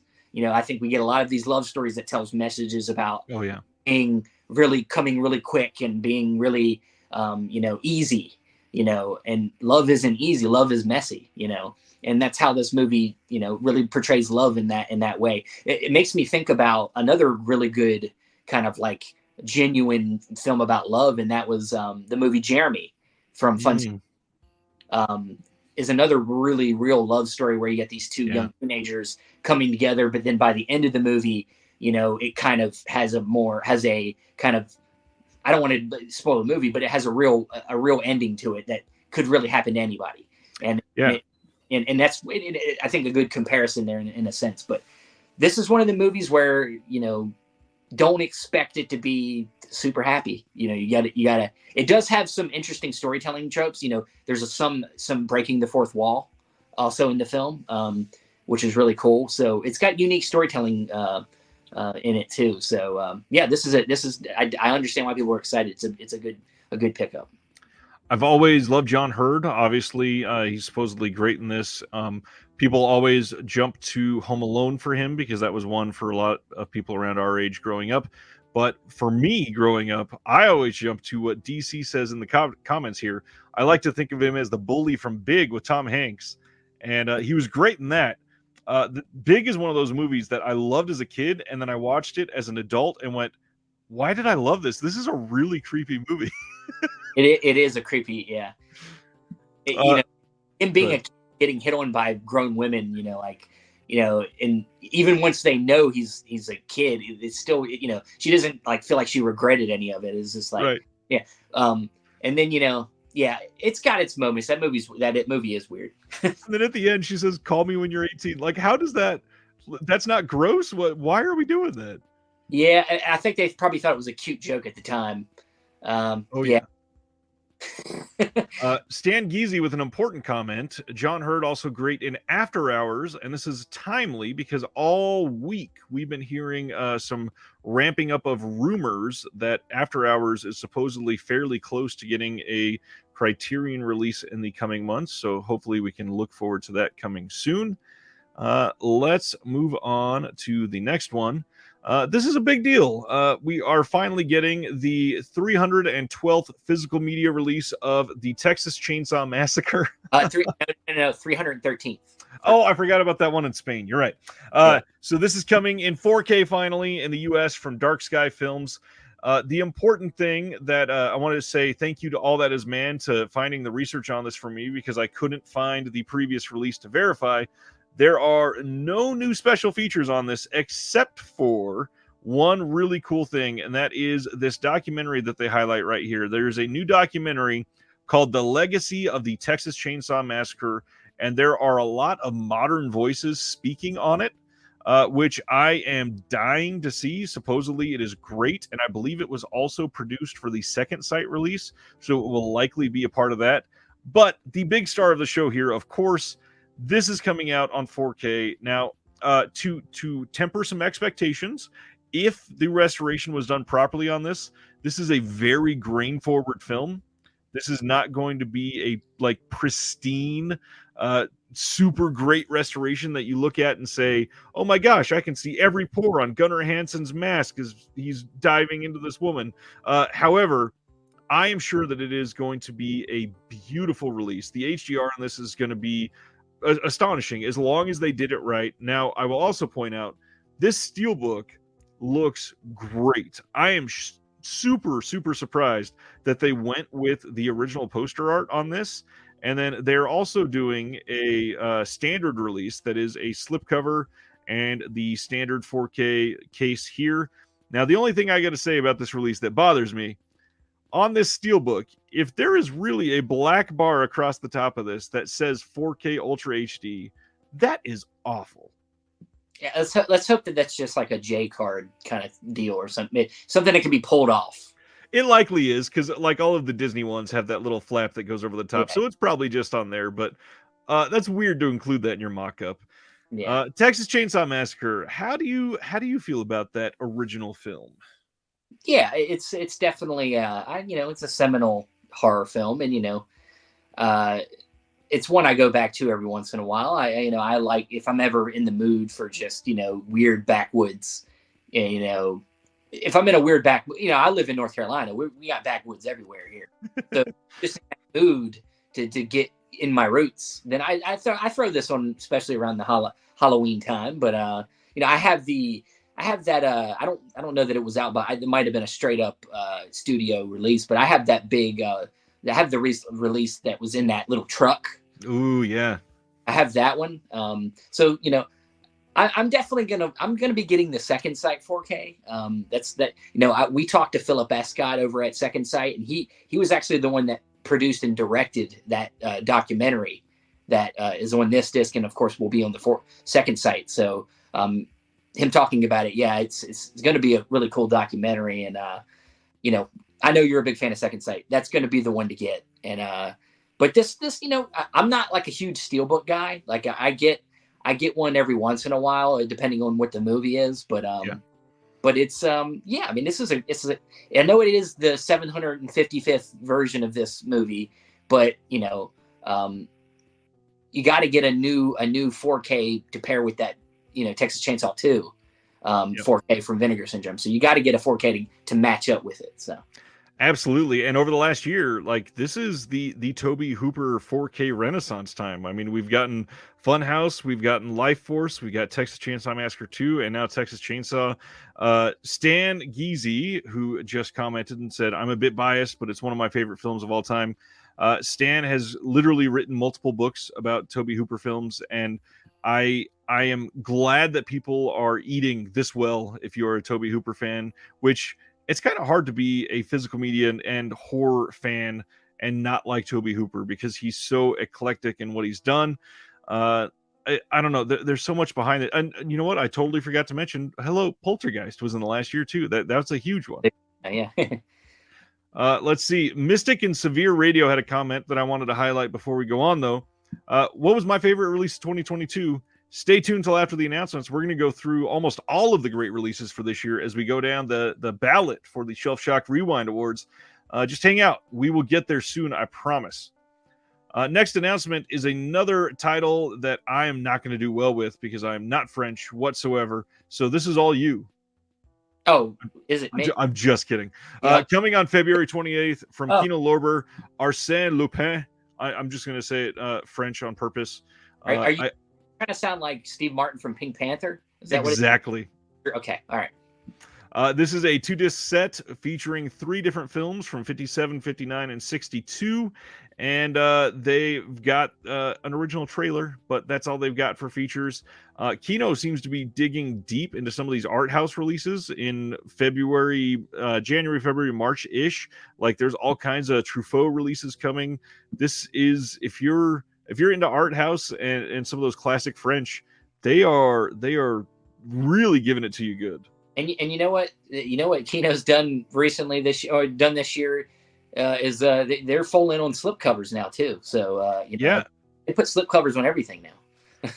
a 2-disc French collection from the 1950s gets a Kino classic slipcover. You can see that they are all in on slipcovers. Yeah. Ragnar, I agree with you. He says on the Texas Chainsaw Steelbook, they went with the original artwork because it's a no-brainer. Less people will complain. And that is absolutely true. But still, I saw people complain today. So why would you just go with the poster where there's so much good commissioned artwork? I mean, come on. We don't need the complaints. It's obvious. It's a great choice for a Steelbook cover. One that genuinely kind of exciting for me because I grew up in a Shirley Temple house. Kino Lorber on March 7th is releasing Little Miss Marker. This is a Shirley Temple film from 1934, which will have a new audio commentary by film critic and author Lee Gambin and costume historian Alyssa Rose. Now, the cool thing, this was remade in 1949 as Sorrowful Jones, which was just recently announced from Kino. That's the one that has Bob Hope and Lucille Ball in it. So, hey, you can get both of them and see the best of both worlds. Yeah, can't say I grew up in the Shirley Temple house, so I don't.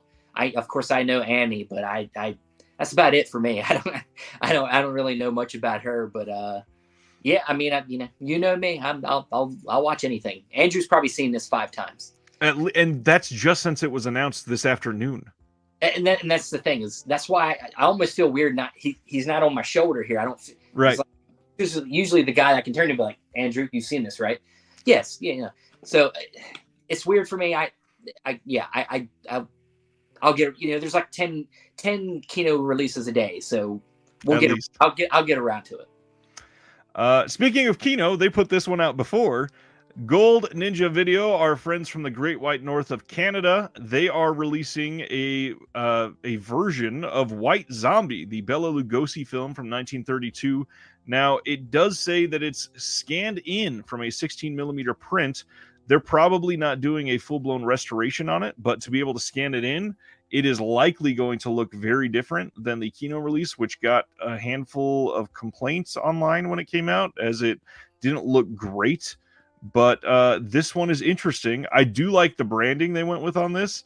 Across the top, it has the Important Cinema Club Presents, which is Justin DeClue's podcast that he and Will Sloan do. And then you have these wonderful caricatures at the top of Will Sloan as the werewolf or the Wolfman, and then Justin DeClue as Dracula.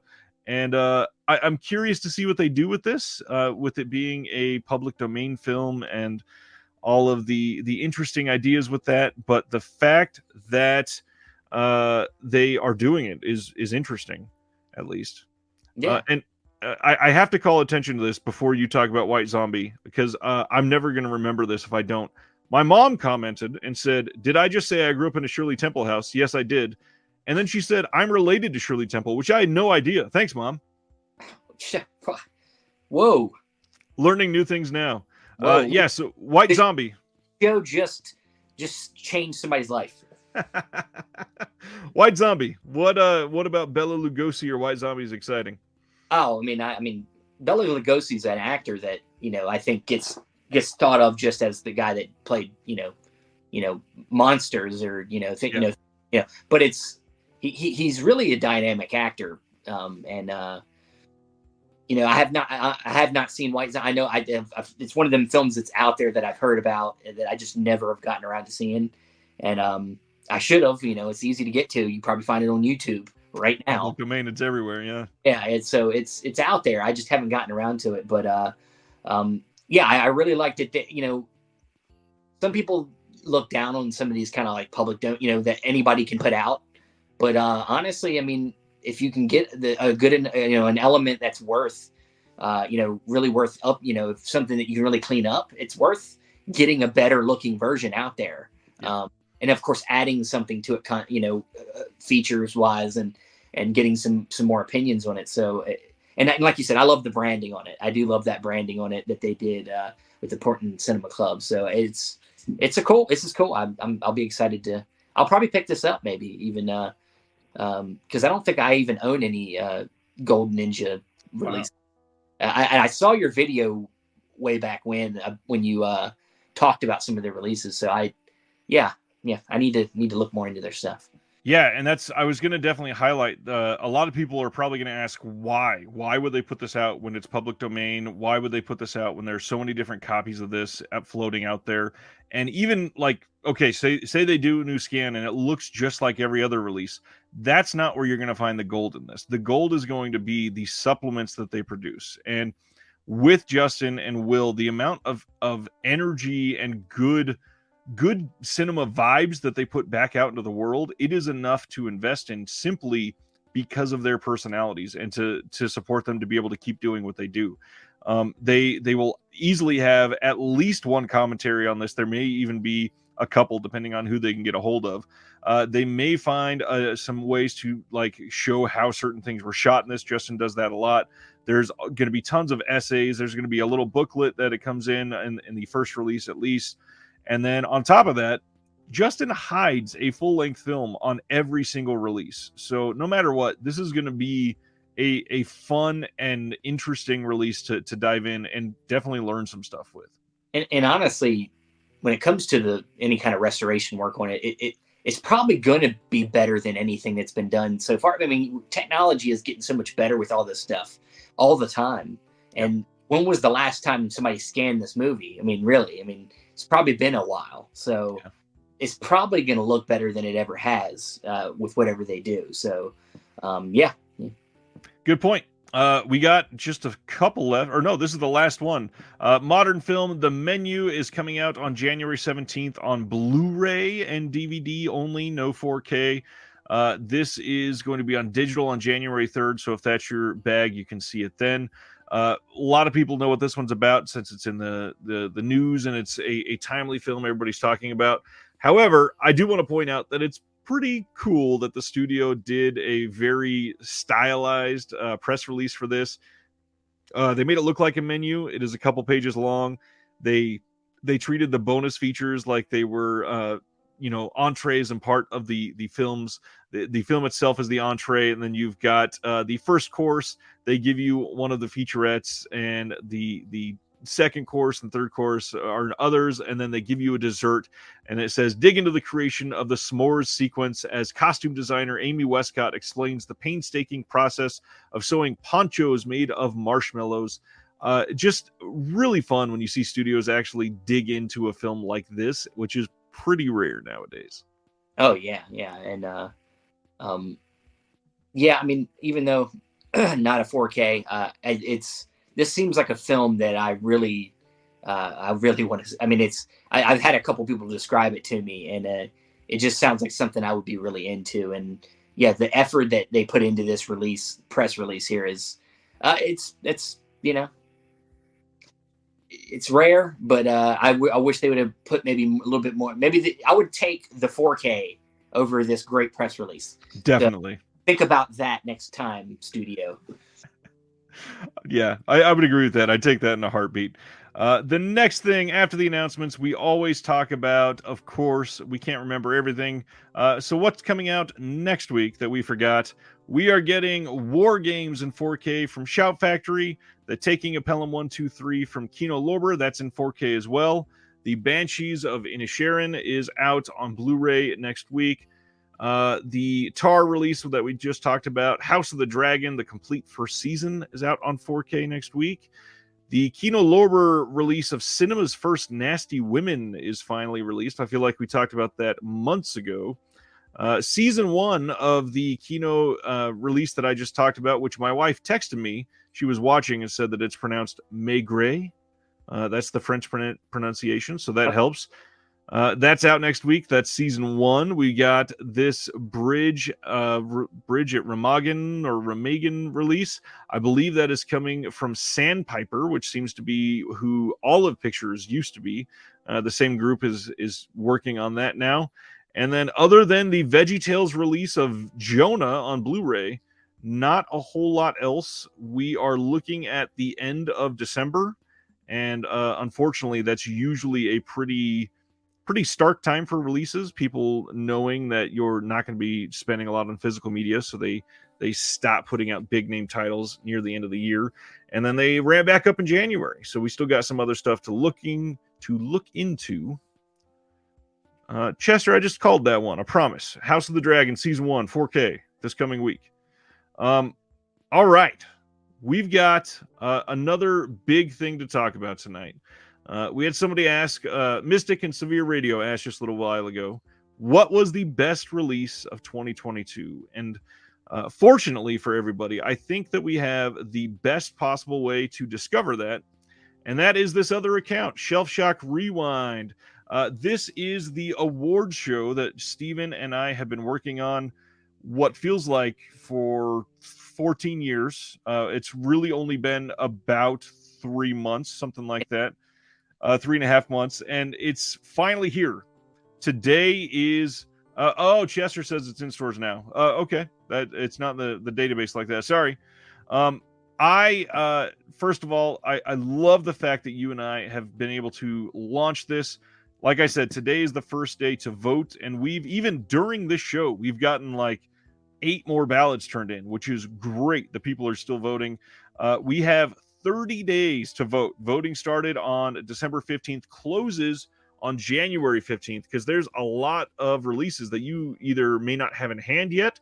You may see this list of nominees and say, I want to vote for them.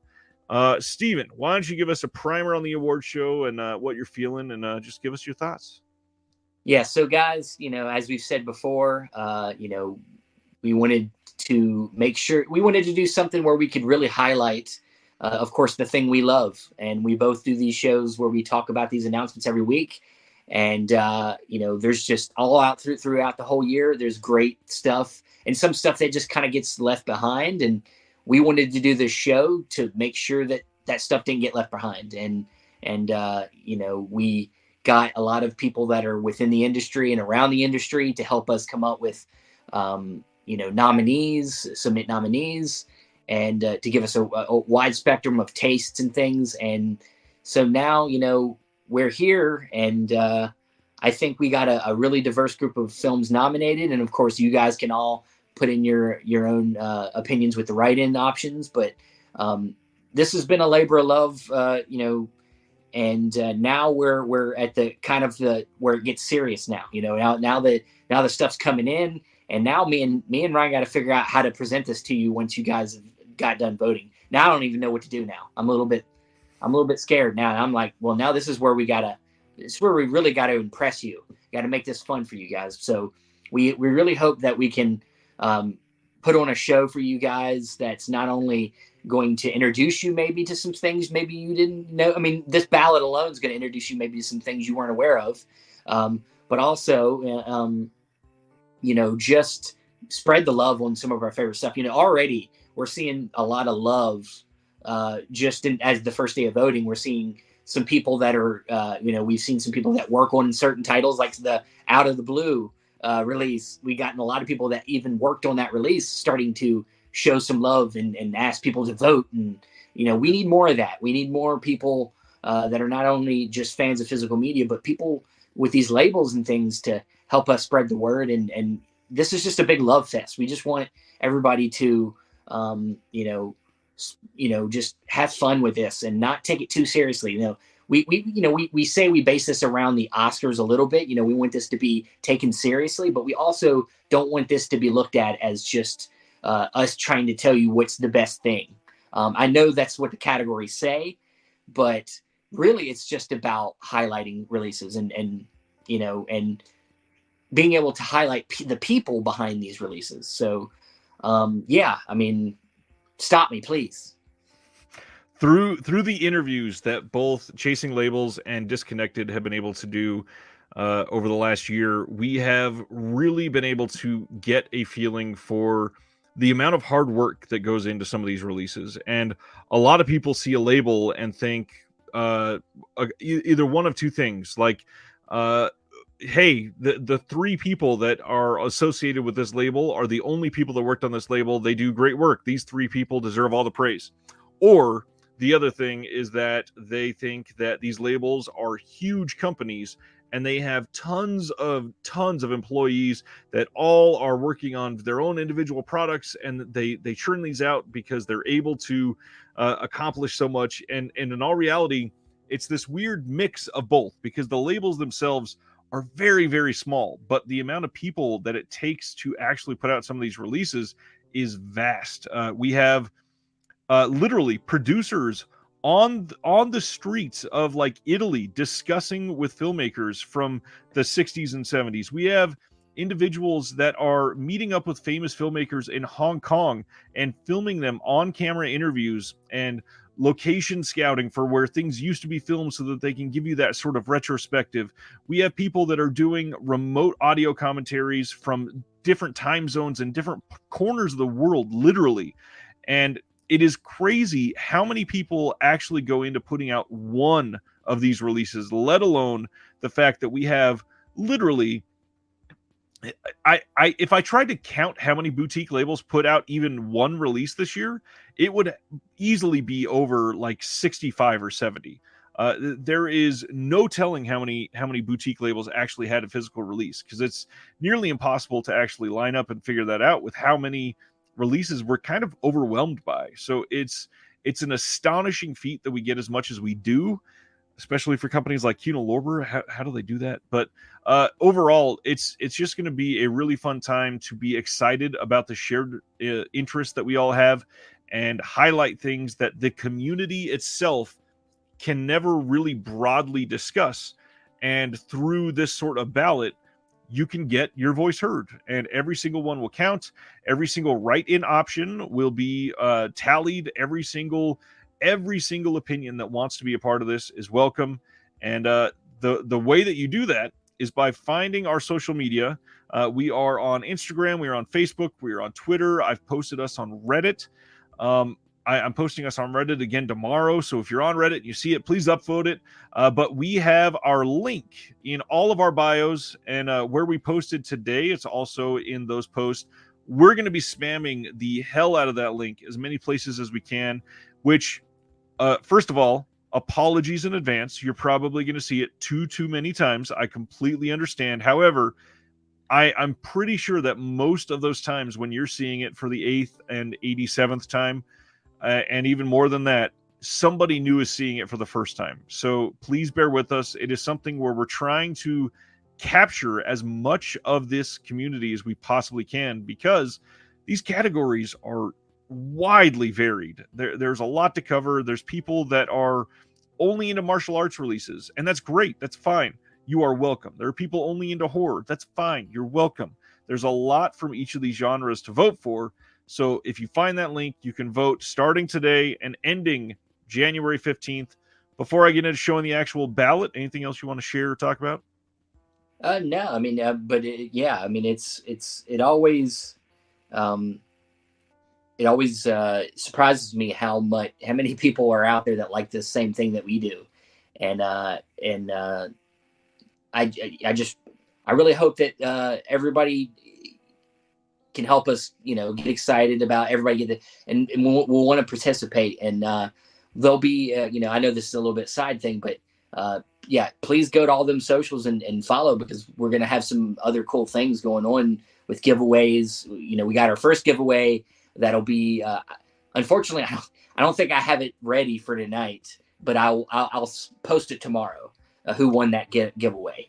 I'm going to be doing my best to get it ready while we're talking about this. Okay. Actually. Cool. All right, cool.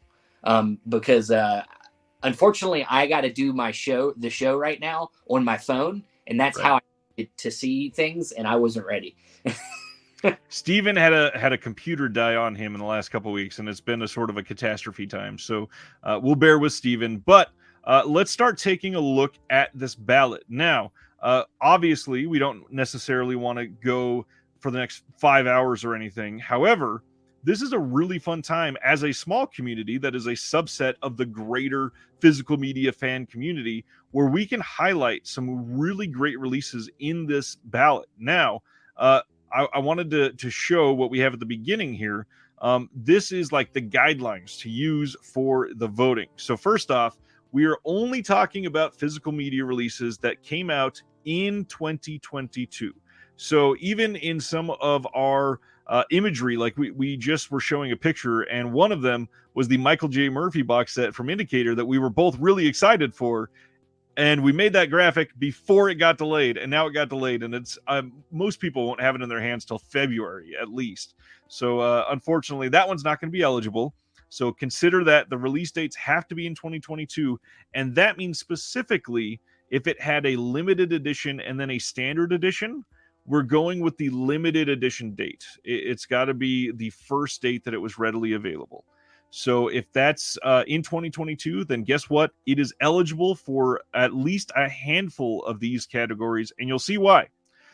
So you are able to vote on one piece in every category. And the cool thing, every single category has a write-in option. So this first one is Best Classic Film Release.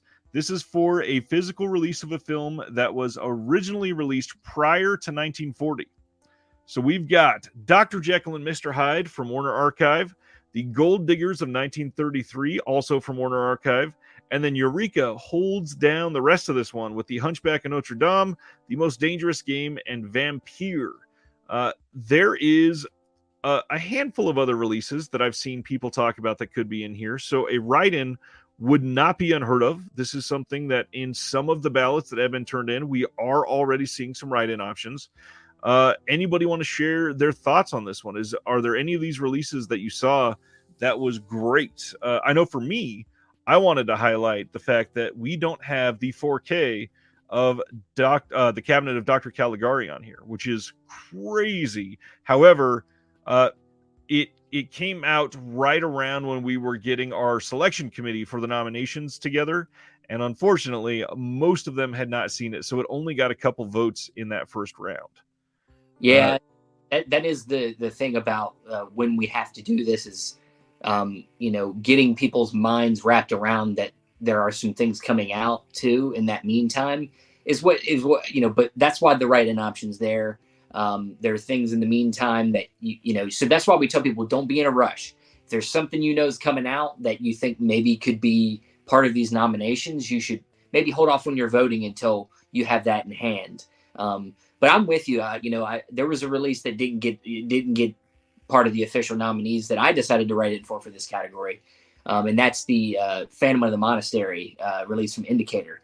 I just love seeing more Mexican cinema get out there, and this was just a really great. It was a great film. I watched it and really enjoyed it. A great kind of haunted house movie, and I just thought that being that this was kind of a discovery, that it was great to see it, and I wanted to reward it with being on this ballot. And unfortunately, didn't make it into the official, but I'm hoping enough people will gather around that movie and get it in there. So yeah.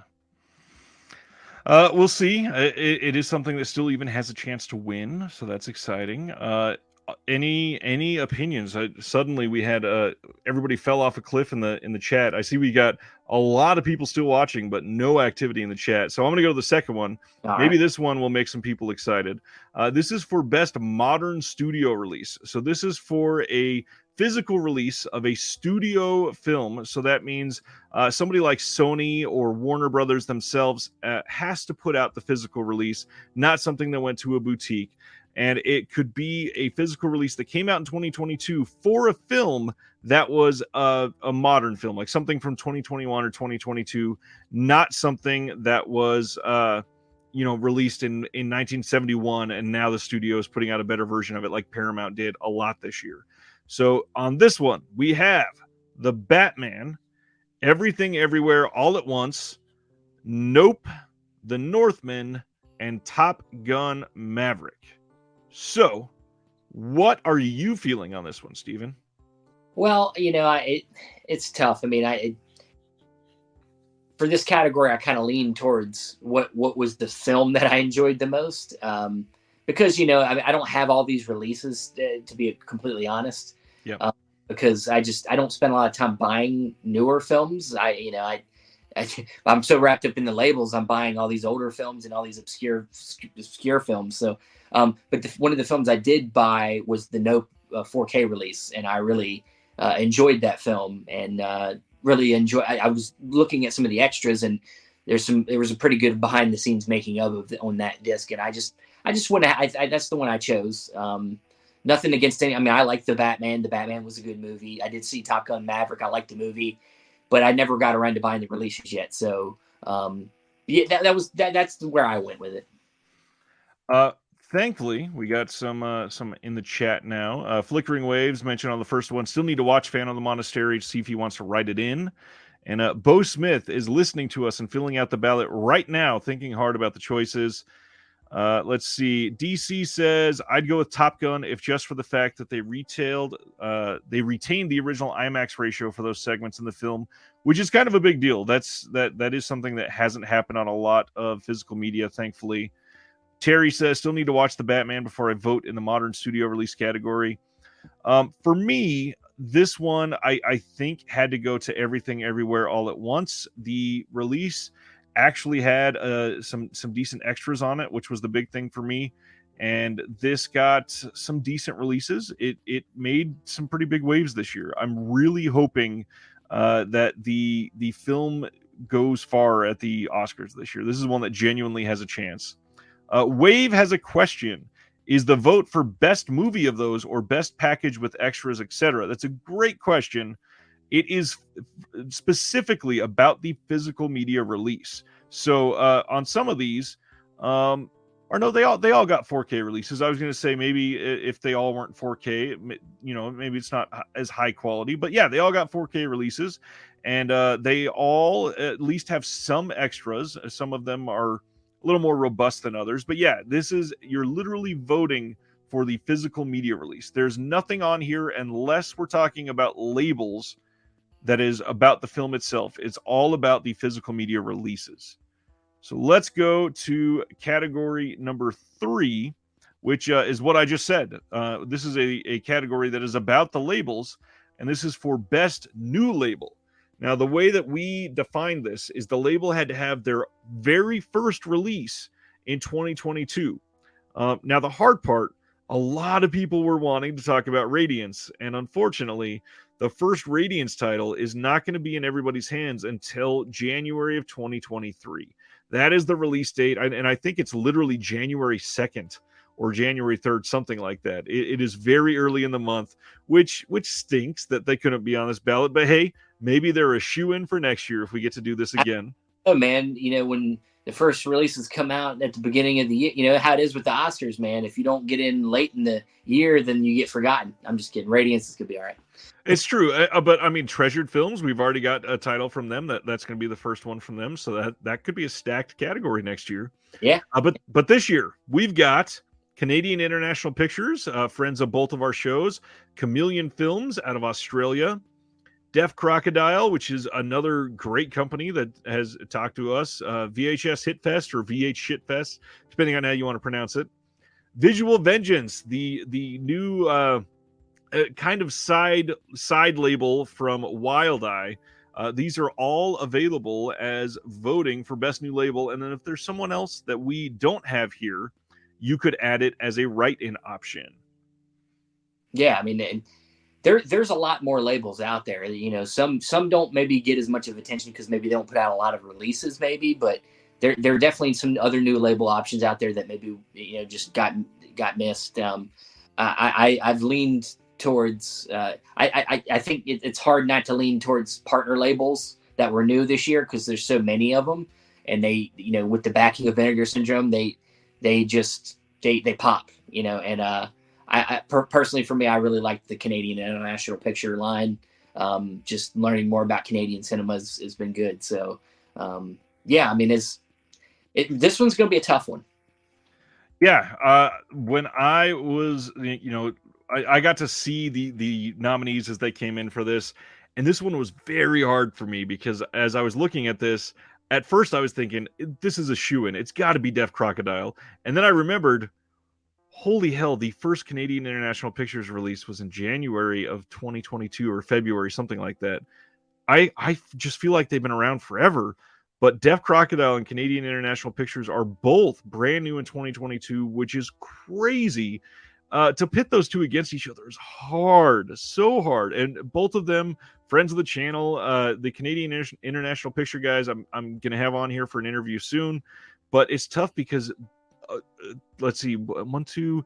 I've had 2 of these labels on, and 2 of the others are going to be on my channel soon. And because of the way that I deep dive into those before I talk to people, I've seen a lot of the films. I know a lot of what's going on behind the scenes. I appreciate them so much, and this is a really tough category for me. Yeah, and I know you've had Dan from VHS.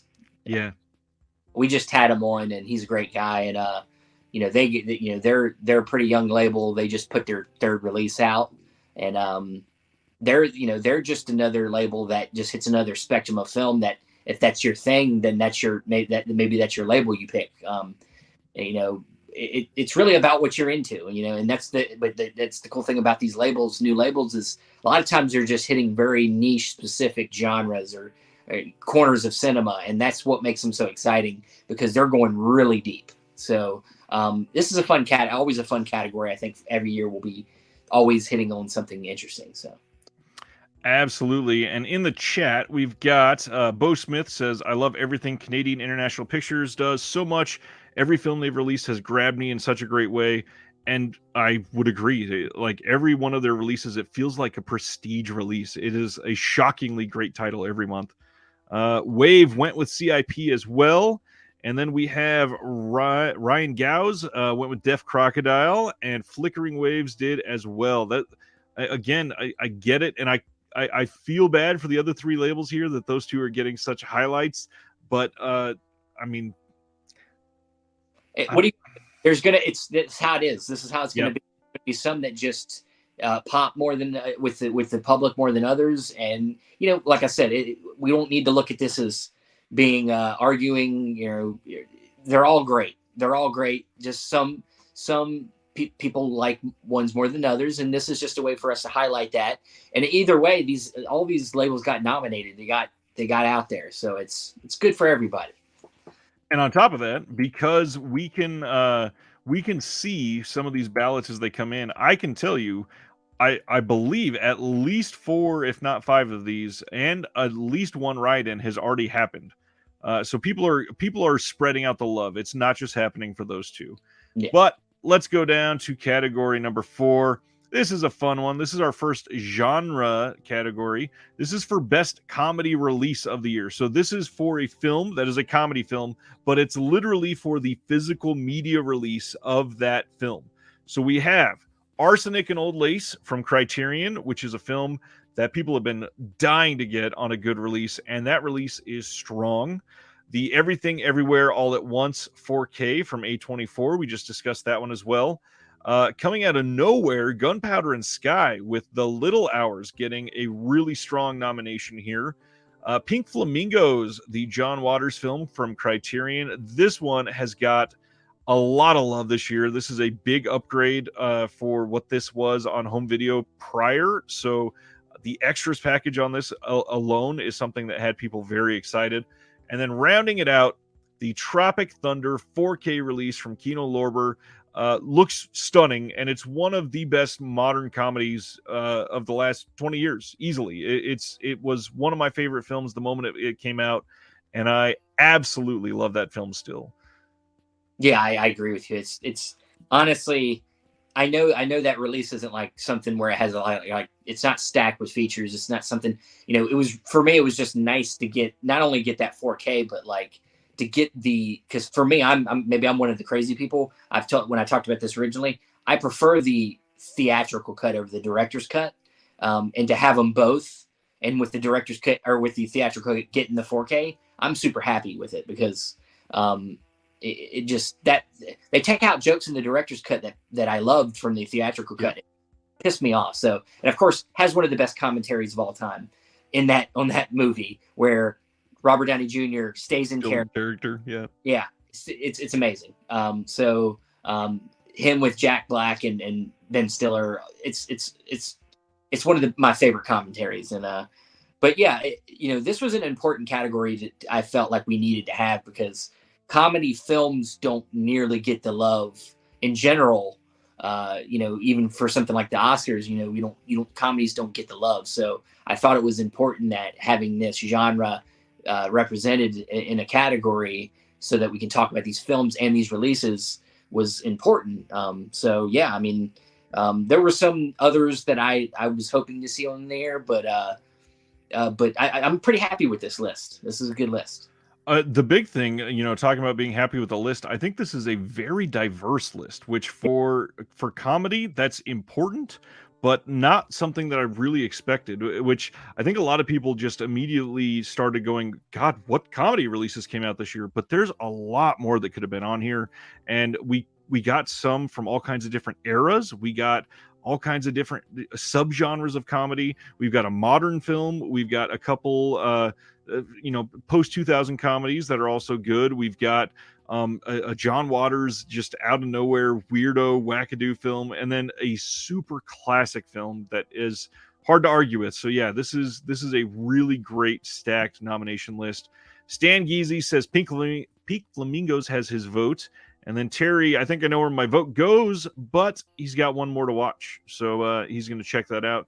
And that's kind of how I'm taking it. There are a few on this list that I've not been able to dive deep on the physical releases yet. So I can't vote just yet, even though I think I know where I'm leaning on most of them. So I was going to say, I'm glad to hear that people are taking time to invest in, watching some stuff before they make their decision. So I'm glad to hear that. That's I think that's important. That it's part of why we're doing this. Is it's giving you direction. It's giving you a reason to go and take your stuff off the shelf and watch it. That's good. And a friend of the channel, Cam, says the survey can be treated as a watch list, and it absolutely can. That is secretly we had these conversations prior, and that's one of the things that we said we hoped would happen is that people would look at this and go, "Oh, damn! Like the Pink Flamingos release, people are raving about it. It must be pretty good. Maybe I should go check it out." So now that we've talked about it, there is time for people to look at these over the next month and see what wins, and then. From there, we'll have a list of the best physical releases from 2022, and we can treat that as a checklist, perhaps, if we're trying to go down the best of what we got. Ryan says Arsenic and Old Lace, and I got to be honest, I might be leaning that way too. Wave says we need someone to give the Judd Apatow comedies on 4K.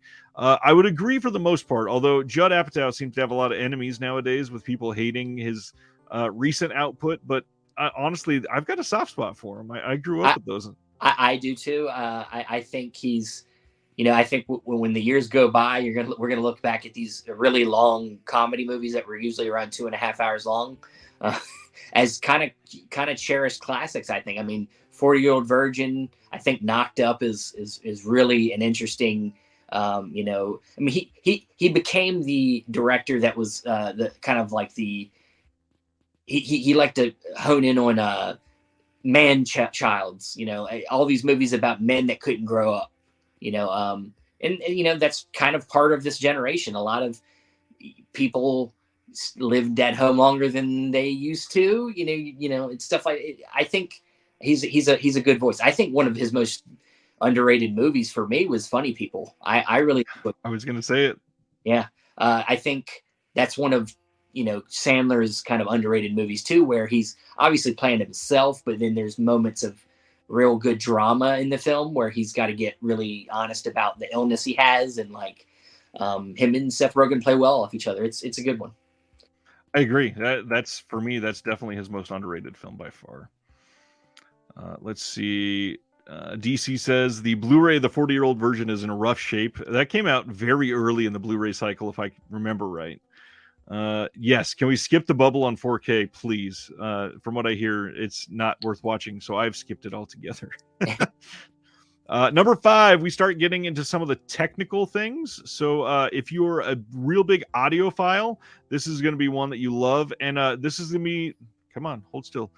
This is going to be the first time that I highlight the fact that none of these questions are required. So if you didn't watch any comedies, you don't have to vote on that.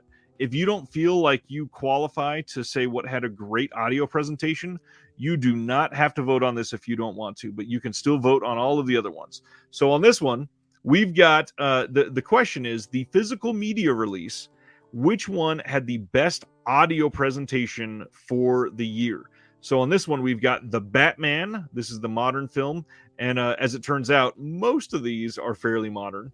We've got Drive, the Second Sight 4K release. Dune 4K from Warner Brothers. The Last Waltz in 4K, the Criterion Collection release of the Martin Scorsese documentary film thing of the band. And then Top Gun Maverick from Paramount on 4K. If I remember right, you don't have a big audio love in your body. You're not somebody that's a big stickler for it, are you? I mean, it's not. It's if I had the energy to get into it, maybe. But Andrew's more technical about a lot of things when it comes to like looking into video and looking at all the little specs and things like that. It's not really my thing. I mean, I use my eyes, and if it looks good to me, that's good enough. Because my eyes are going to be getting older, and they're going to start to look. It's not going to matter anymore. But I lost a lot of my hearing being in a band, so nothing sounds good to me anymore. I'm always like, eh. But it's, when it came to these, I'm happy with this list as well. I knew this was going to skew mostly newer films because, of course, newer films have all, we're all shot and done at the highest quality possible. But I am glad to see something like The Last Waltz on there because, makes sense. It's a film that it's music. It's about sound, yeah. It's about sound. So to me, I think that shows that people's mind was in the right place when they were, submitting nominations. And I think that's where I'm leaning. Is I really want something like The Last Waltz to maybe be our winner for this category, because it's primed for this category. It's good music. It's Martin Scorsese. I mean, it's a good. I believe this was an upgrade release. They had that. Yes. Had this in the clip. So this was an upgrade. I think that was worthy, because when we think about 4K upgrades, we're mostly focusing in on visuals, but the audio is part of that as well. They're upgrading the audio quality as well with these 4K upgrades usually. So this was a prime one. So the only thing that I will say that I feel like is missing from this one is the fact that we don't have the Sound of Metal 4K from Criterion, because that movie is literally made about sound. That's true. That's one that I think got missed. Definitely, I'm with you. My mom, just for everybody that was waiting, and my mom came in to specify for Stan Geezy, Shirley Temple would be my great great great aunt on my mom's side of the family. Wow. All right. I learned something new tonight. Thank you, Mom. All right. Next one up in the nominee list is just like audio, but now we're going to be talking about video. So which one has the best overall video presentation? And as it turns out, all of these are 4K releases, which that's how it should be. I'm glad that they are. We are talking again about the physical release of the film. So even if you saw one of the nominees here is Dune, and if you saw it in theater and it blew you away, great. But when you got home on the physical release, did it blow you away the same way? So we have to choose from Drive from Second Sight, Dune from Warner Brothers. What I think is the big upset to even be listed in the nominees here, that I'm so glad it's here, the Jess Franco film Faceless from Severin Films, Lost Highway from Criterion, the David Lynch that we talked about earlier, and then, of course, Top Gun Maverick. The Top Gun movie just keeps popping up and shit. Thankfully, I think we're done with it for a while, at least, if not completely. Well, I mean, that movie, you know what? Let's give it some praise, because Tom Cruise held that movie back for so long and waited for the right time to put it out, and then it took the world by storm. So you know what? Let's give it to him. He was smart, and he was patient, and that movie made a lot of money. And it's not a bad movie. It's not the best movie, but it did what it's supposed to do. It's 80s cheese, and and I'm sure, and I haven't gotten the release yet, but I'm sure the release looks amazing. It's a well shot movie. Who's the filmmaker that made that? The guy that did Oblivion. Oh gosh, I'm blanking his name. It's like somebody in the chat, please help us. Is it Deacon? Is it Roger Deacon? No, it's not right. I've never been a Top Gun person, so honestly, I haven't seen it, and I'm not super excited to see it. I don't like the first one either. I'm not big on the first one either, but I like Tom Cruise. I'm a guy that's a little bit like I like his style of how kind of like, he loves movies, and he wants to give you the best experience possible, right, especially when it comes to theaters. So and also that he was advocating for getting back into the cinema to go see the movie is important to me. So I love that, and I'm glad that it was successful for him. And I'm sure this 4K looks amazing. And I'm sure Claudio Miranda is the name you're looking for. Who? Claudio Miranda was the DP. Okay. Well, I was thinking of the director. I'm sorry. Oh, well then that is Joseph Kosinski. Joseph Kosinski. That's it. But yeah, I'm sure this is a. I've seen some reviews on this 4K, and I'm sure, and they've all said it was great. So it wouldn't surprise me if this wins. It really could go anywhere here. They all look good. So. Yeah, DC says exactly what I've heard, and that's from all reviews. It is like the demo disc of the moment, which, great. Nothing wrong with that. I won't take it away. I'm still gonna see it, and I believe I own it here. That's sad. That's sad. We both go through the same thing. I think I have it. I think I can't. Well, the hard part is I'm reorganizing a lot of stuff to try to get ready to move eventually, and because of that, I don't know what is still here and isn't here. And yeah.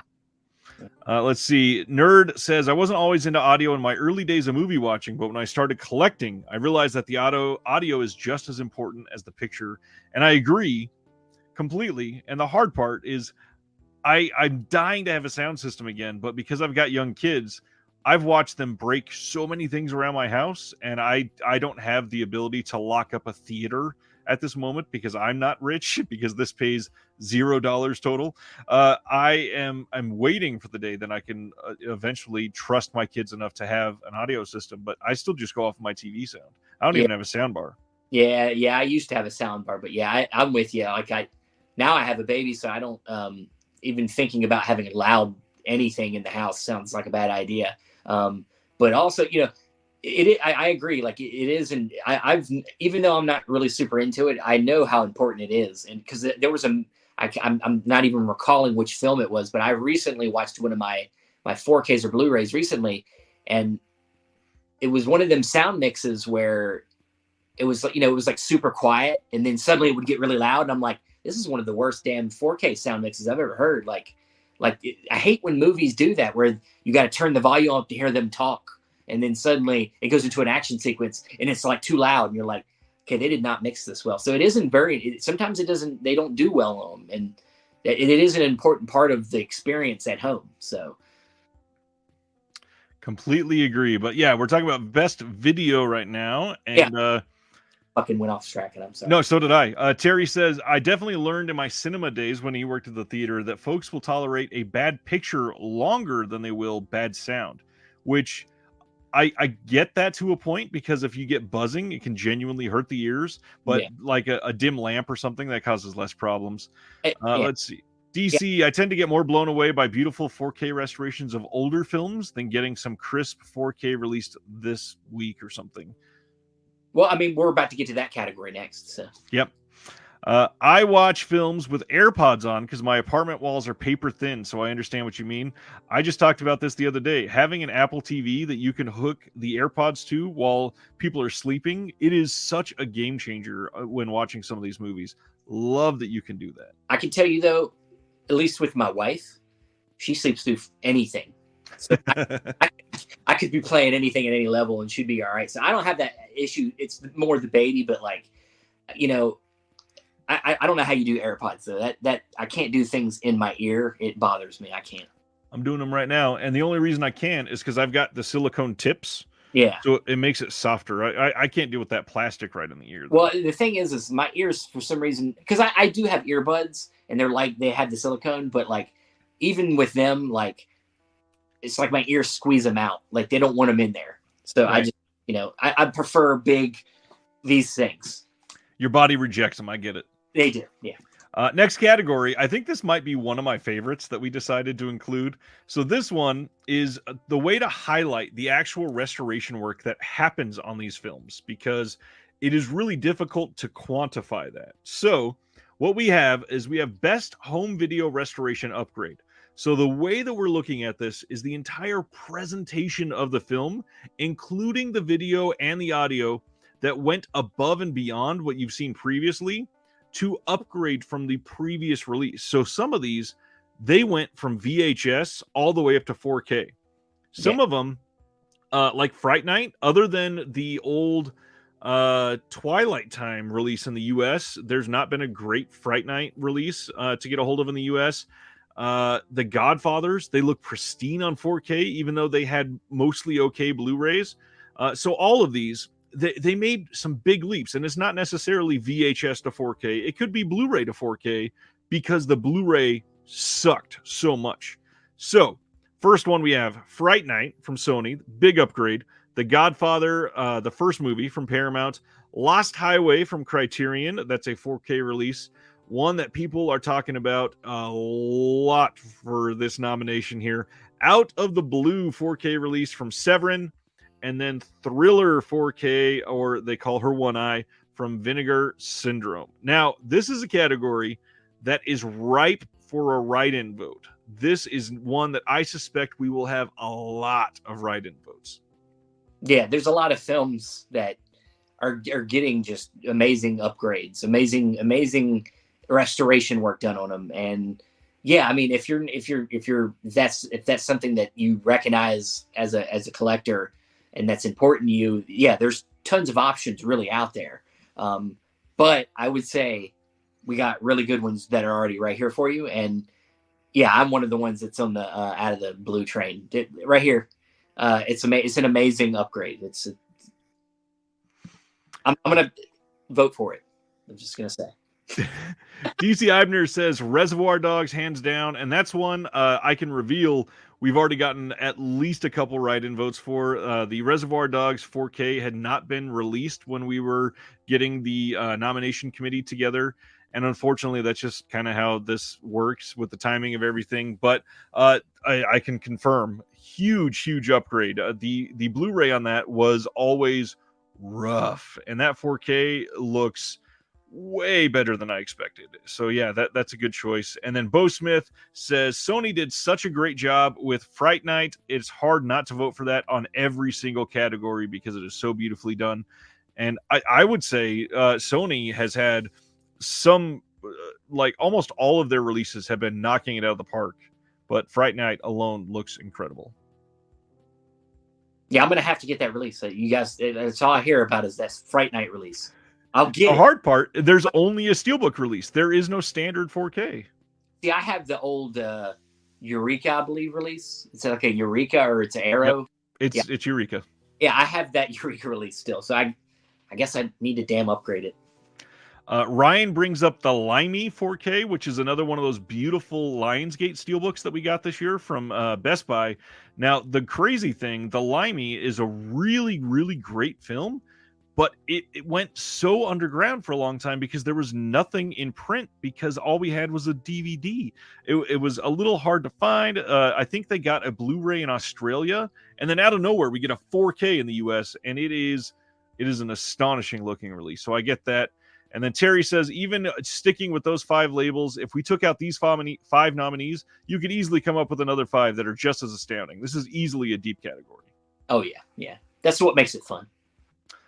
Next up, number 8, we have Best Animation Release. This is our next genre one. And on this one, we have Delta Space Mission from Def Crocodile, Heavy Metal from Sony, another great 4K release from them, Marcel the Shell with Shoes On from A24, Turning Red from Disney, and then Wall-E from Criterion. Yeah, this is a tough one for me because I'm not, and I have no, nothing against animation. I love animation, but it's one of them things that's kind of a hole in my watching because I don't spend a lot of time on animation, and of course I am aware of a couple of these releases. Of course, Wall-E is a big one. It took the world by storm when Criterion's like, we're gonna do a Disney movie. I'm like, what?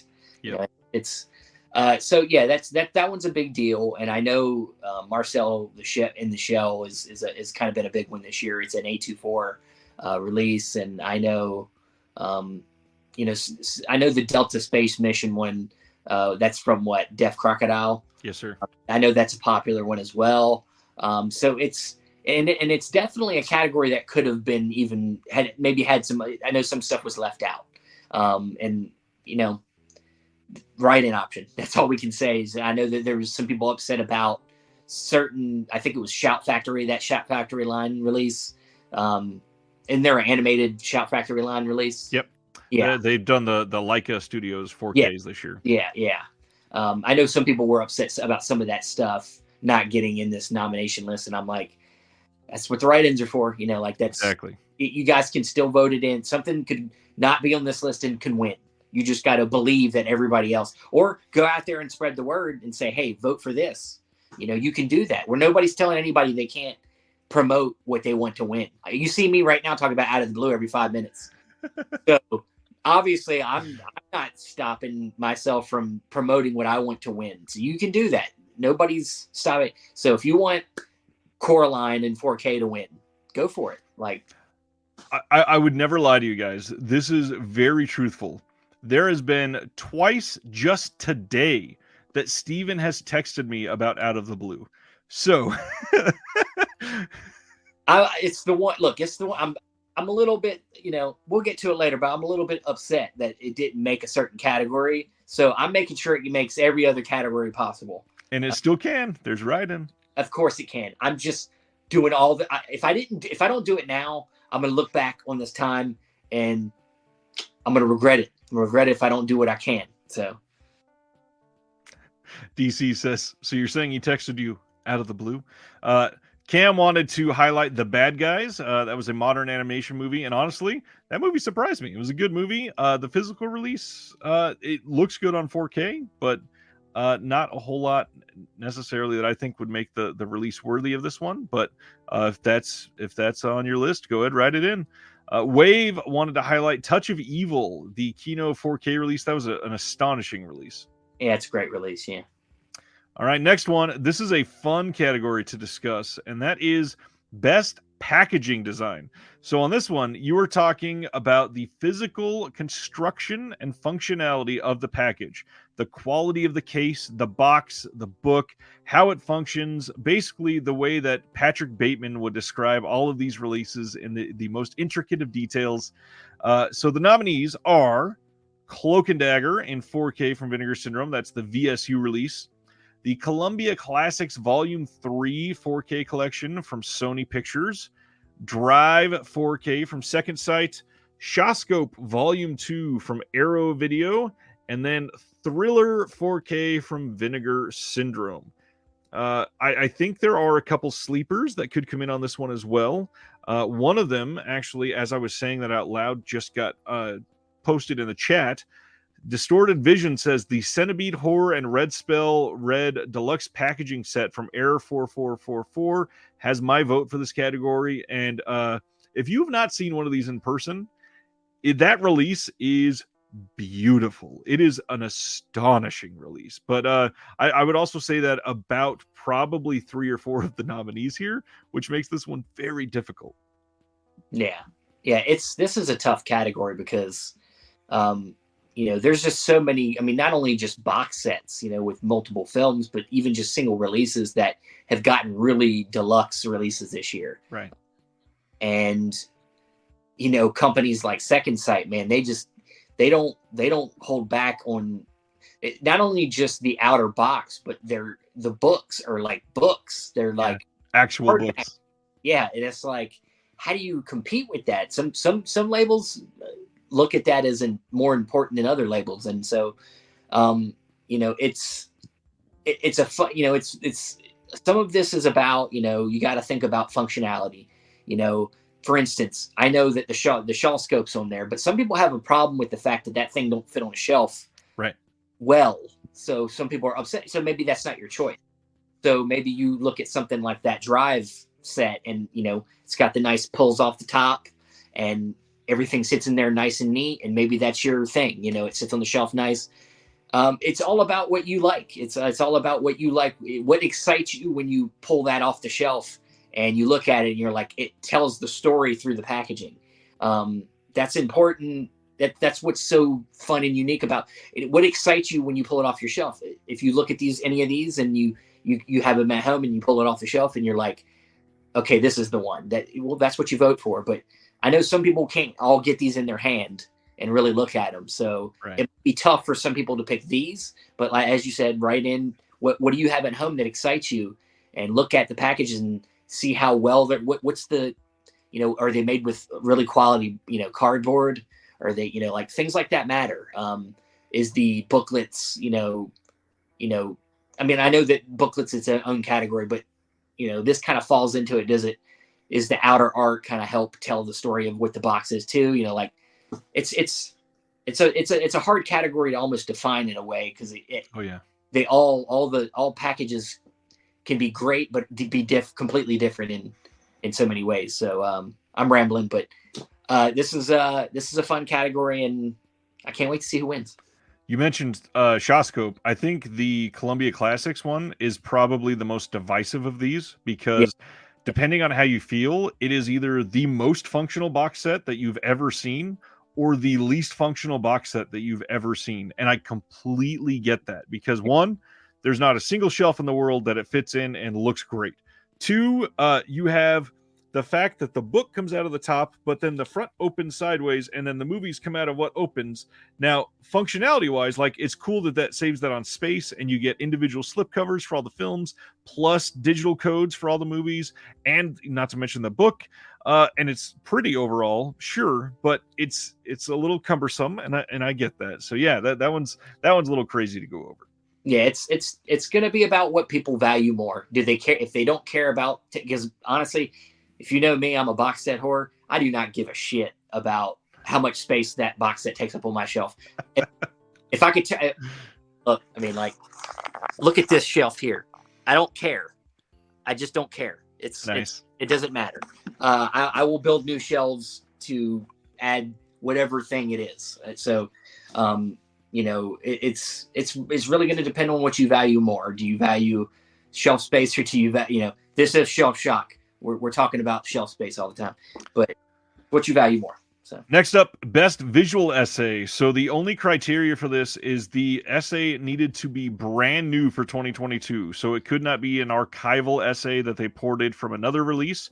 And for these, we've got 5 brand new ones. We've got 1, Enter the Sensorium. This was Alexandra Heller Nicholas did this for Enter the Void from Arrow Video. That is the Gaspar Noé release. We have 3 Point Turns from Lee Singer on the Drive second sight release. We have Lost Girl, the 70s and 80s cinema of Nastasia Kinski. That was Kat Ellinger of the Harem release from Imprint Films. And then Somewhere Beautiful, Chris O'Neill on Morvern Collar from the Fun City Editions release. That was a big one for a lot of people. And then finally, Subverting Normality, Linda Manns comes Out of the Blue, Amanda Reyes, Chris O'Neill on Out of the Blue for Severin Films. This is the first of a few categories here that are really heavy for the people that love special features. So if you only ever watch the films, you're probably gonna have a couple that you're gonna skip here. And we do understand that this one's difficult, because to vote on here, you got to have 5 releases from 5 different companies and enough time to watch films and dive into the special features. That's tough. We get it. This is for the people that really love these and dive into the special features. So other than Out of the Blue, what would be your second vote for this one? I would say the one that sticks out to me is the Drive feature with is that 3 Point Turn. Very unique feature, because how they structure that. You know, I think they do it in 3 parts. It's been a minute since I watched it, but I remember it being a very unique feature where they really split up, talking about the different themes of the movie in 3 different aspects, and it's just it's great. It's really well put together feature. So yeah. Nice. I really liked the Kat Ellinger essay on Nastasia Kinski, but that's also because I'm a Kat Ellinger fanboy. I have with you, man. With you. I've got another conversation with her already recorded going up soon, so check out that one. Next up, number 11 category, we have Best Interview. Again, this has to be a brand new interview, not something ported from a previous release. We have Drive, a 70-minute conversation with Nicholas Winding Refn, Matt Newman, and Cliff Martinez, of course, for Drive from Second Sight. Fighting Wrongs with Cynthia Rothrock for the Vinegar Syndrome release of Righting Wrongs. The most surprising interview of the entire year, perhaps, the Bryan Cranston PA interview for Alligator that was called Gator Guts, The Great River, and Bob. That's from Scream Factory. And then new conversation between John Waters and Jim Jarmusch on Pink Flamingos from Criterion. And then finally, the Saw and Savini, the new Tom Savini interview on Texas Chainsaw Massacre 2 for Vinegar Syndrome. Yeah, this is a tough one. Yeah. There's so many different types of interviews here where you're either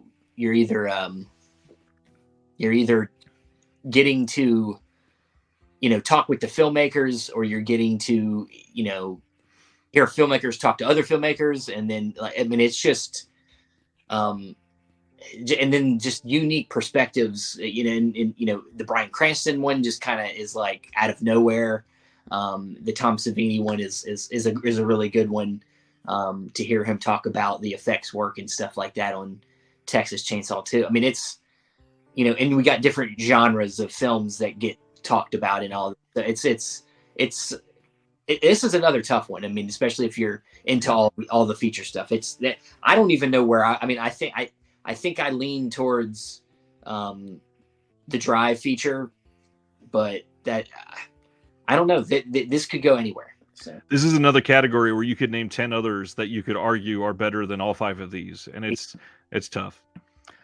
We're going to take a break from sharing the survey to share the winner of our first giveaway. So Steven posted a very generous giveaway the other day, and you are giving away a copy of Dario Argento's 4K release of the Bird Bird. Crystal Plumage. Look at that. That's the limited edition 4K release of Bird with the Crystal Plumage. This closed yesterday, so let me share the screen. We've got a random wheel generator for everybody that entered this giveaway. All of the names are available here. I'm going to click this once, and whoever this picks on the very first try, that is the winner of Bird with the Crystal Plumage, and we will be reaching out to them tomorrow to get information to go ahead and send that out. But here we go. Again, thanks everybody for sharing and getting all the entries in. And the winner, that was very close, is Jeff Oates, which I believe Jeff was on Twitter. Okay. So thank you. I love how it says, "Oh no." Because usually when I run this every month for my Patreon, the person that gets selected, they get pulled from the wheel, and I keep going until there's only one left. So, Jeff Oates, you are actually the winner. That is fantastic. We will be reaching out to you. Thank you for entering.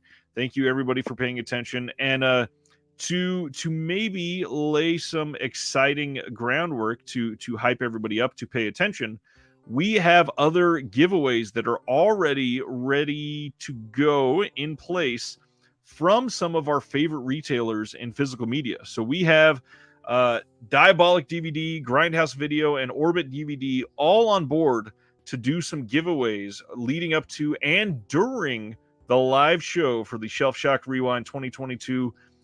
We are going to be asking of things that might be you taking a video of yourself. It might be you taking some pictures of some releases or your collection. Just pay attention to the social medias. I will be doing my best to share as many as I can as we go through this each week.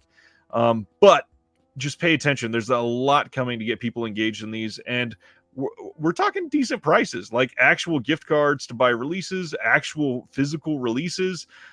There's a lot that could be coming your way. So make sure you're doing your best to enter. And you just saw how easy it is to win something. And just like that, somebody's getting a free, like new condition, brand new, basically release. I didn't play it once. There you go. It's brand new, just out of the packaging. And guys, we're both celebrities here. You're getting a Blu-ray out of my collection. From Steven from Chasing Labels.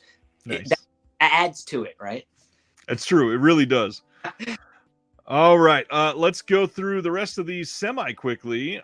We got next one is Best Martial Arts Release, which I think is going to make a lot of people mad no matter what is picked here. We've got the Police Story 4K Trilogy from Eureka, Righting Wrongs from Vinegar Syndrome, Shawscope Volume 2 from Arrow Video, The Seventh Curse from 88 Films, and Tiger Cage Trilogy from 88 Films. I'm dying to hear what people say about this one. Yeah, this is going to be a weird one because, of course, these are all great, and I think a lot of people might skew towards a Shawscope because the first one was so great, and then now you got the second one.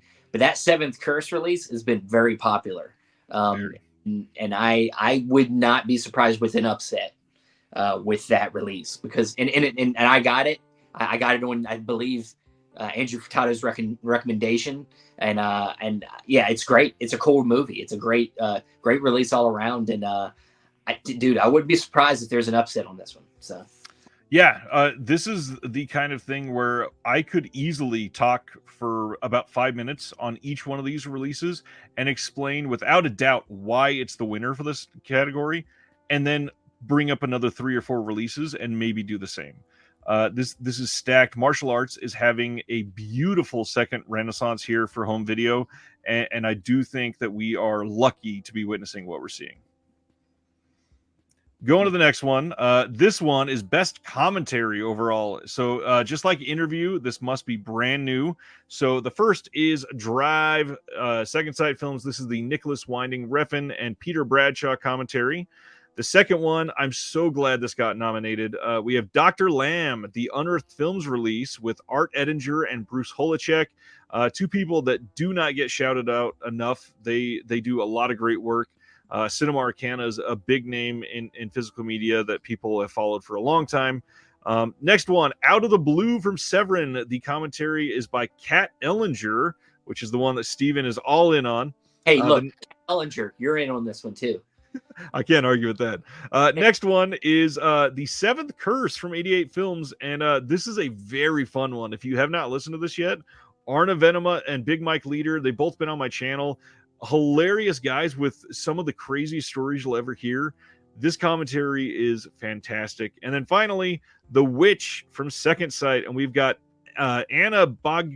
I never know how to say her last name. Let me look at it closer. Anna Bogutskaya, I think is how you say it.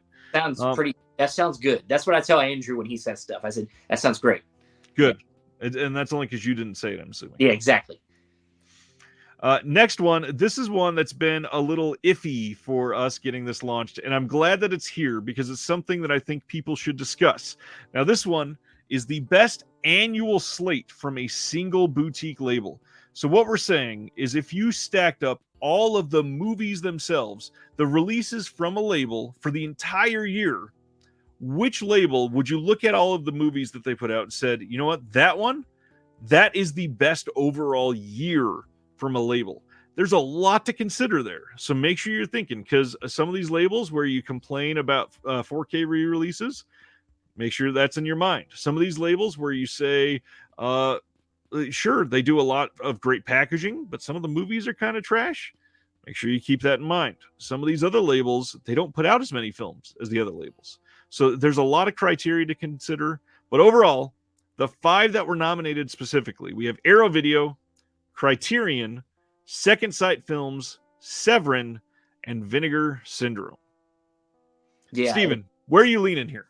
Oh, well, I mean, and you know, of course, like always, there's just stuff that I'm surprised didn't make this. Yeah. Like Imprint kind of stands out to me as kind of a surprise that didn't make this. Yeah. Because they've had such a big year this year. But honestly, I'm leaning towards the Severin. You know, I feel like when I thought about this, honestly, you know, like, as you said, you know, you think about all the releases, but honestly, I started to think about the feeling I got about all the, you know, like I thought about the year of each of these and which one I bought the most from. Like what did I get the most excited about? Which label did I get the most excited about when I thought about their releases? And I looked at my shelf and I'm like, looks like I have a lot of Severin here from this year. So that or Vinegar Syndrome, both of them I think are going to be kind of the two front runners here. I mean, I know there's a lot of Criterion fans, and I think Criterion, you know, they put out a lot. They bring us a lot of great films and a lot of great releases, but some might argue that maybe they're falling off on feature work and things like that. So it's really about what you like when what you're looking at when it comes to what you're expecting from these labels, and if they're bringing you the full experience. And I think it's also about taste. It's about what you like in movies, and so. You know, if you're big into exploitation, you're probably leaning towards a Vinegar Syndrome or something like and that's just Vinegar Syndrome, not Vinegar Syndrome and partner labels, just Syndrome. So remember that too. But I'm thinking Severin for me. That's where I'm feeling. So I would not have guessed that. I got to be honest. In the comments, wave. What'd you say? I thought you were going to lean towards Second Sight. Well. It is a good, you know, I probably because when we've talked over text, I think I told you that's where I would lean. And, you know, you're right. Yeah, that's a good one. But I don't know. I think I decided in the long run that Severin was where I put most of my thought this year. So. Well, and I like the way you said that. When the announcements come out, which are the ones that make you go, oh, dang. like Yeah. enough for you to pause. And I can see how some of these releases from Severin would do that. Now, for me, I think Severin had a down year for my taste compared to last year. But the sad thing is, they still had a handful of incredible peaks that are great in the year, but those slopes in between just they don't fit for me. But then, like, Second Sight, literally maybe my favorite label. However, they don't put out nearly as much, so it's kind of hard to stack that up against that. So yeah, Your peaks are high on Second Sight. Yeah, but they become they there's really long waits. They're just usually one release at a time. It's where you value something, and I love Second Sight. It's tough. That's a tough one. It's tough to compare these labels because some value other things, over other things, and it doesn't make any label worse or better. It's just they give us different flavors, and so it's just what you like more. And I could go either way, really. But yeah, I've been saying all year Vinegar Syndrome has had one of their best years ever, so I could see myself leaning towards there. But the big thing for me, in the comments, we have DC Eibner and Wave both shouted out Kino. Kino is hard to argue with because they put out so many releases, and to be honest, no, I don't love maybe 40% of their stuff. I don't even bat an eye at. I'm never even going to consider buying it. But the other 60% is enough to make me go, hold on, those are really exciting releases. I am so glad that they're doing them. They really stepped up on 4K, and they really have excited me so much more than what they used to, because so many people used to look at Kino and go, they're like barely a step above Mill Creek. They don't put any special features, and now pretty much everything has a slipcover, has almost all new releases have a new commentary. Not quite all of them, but most of them.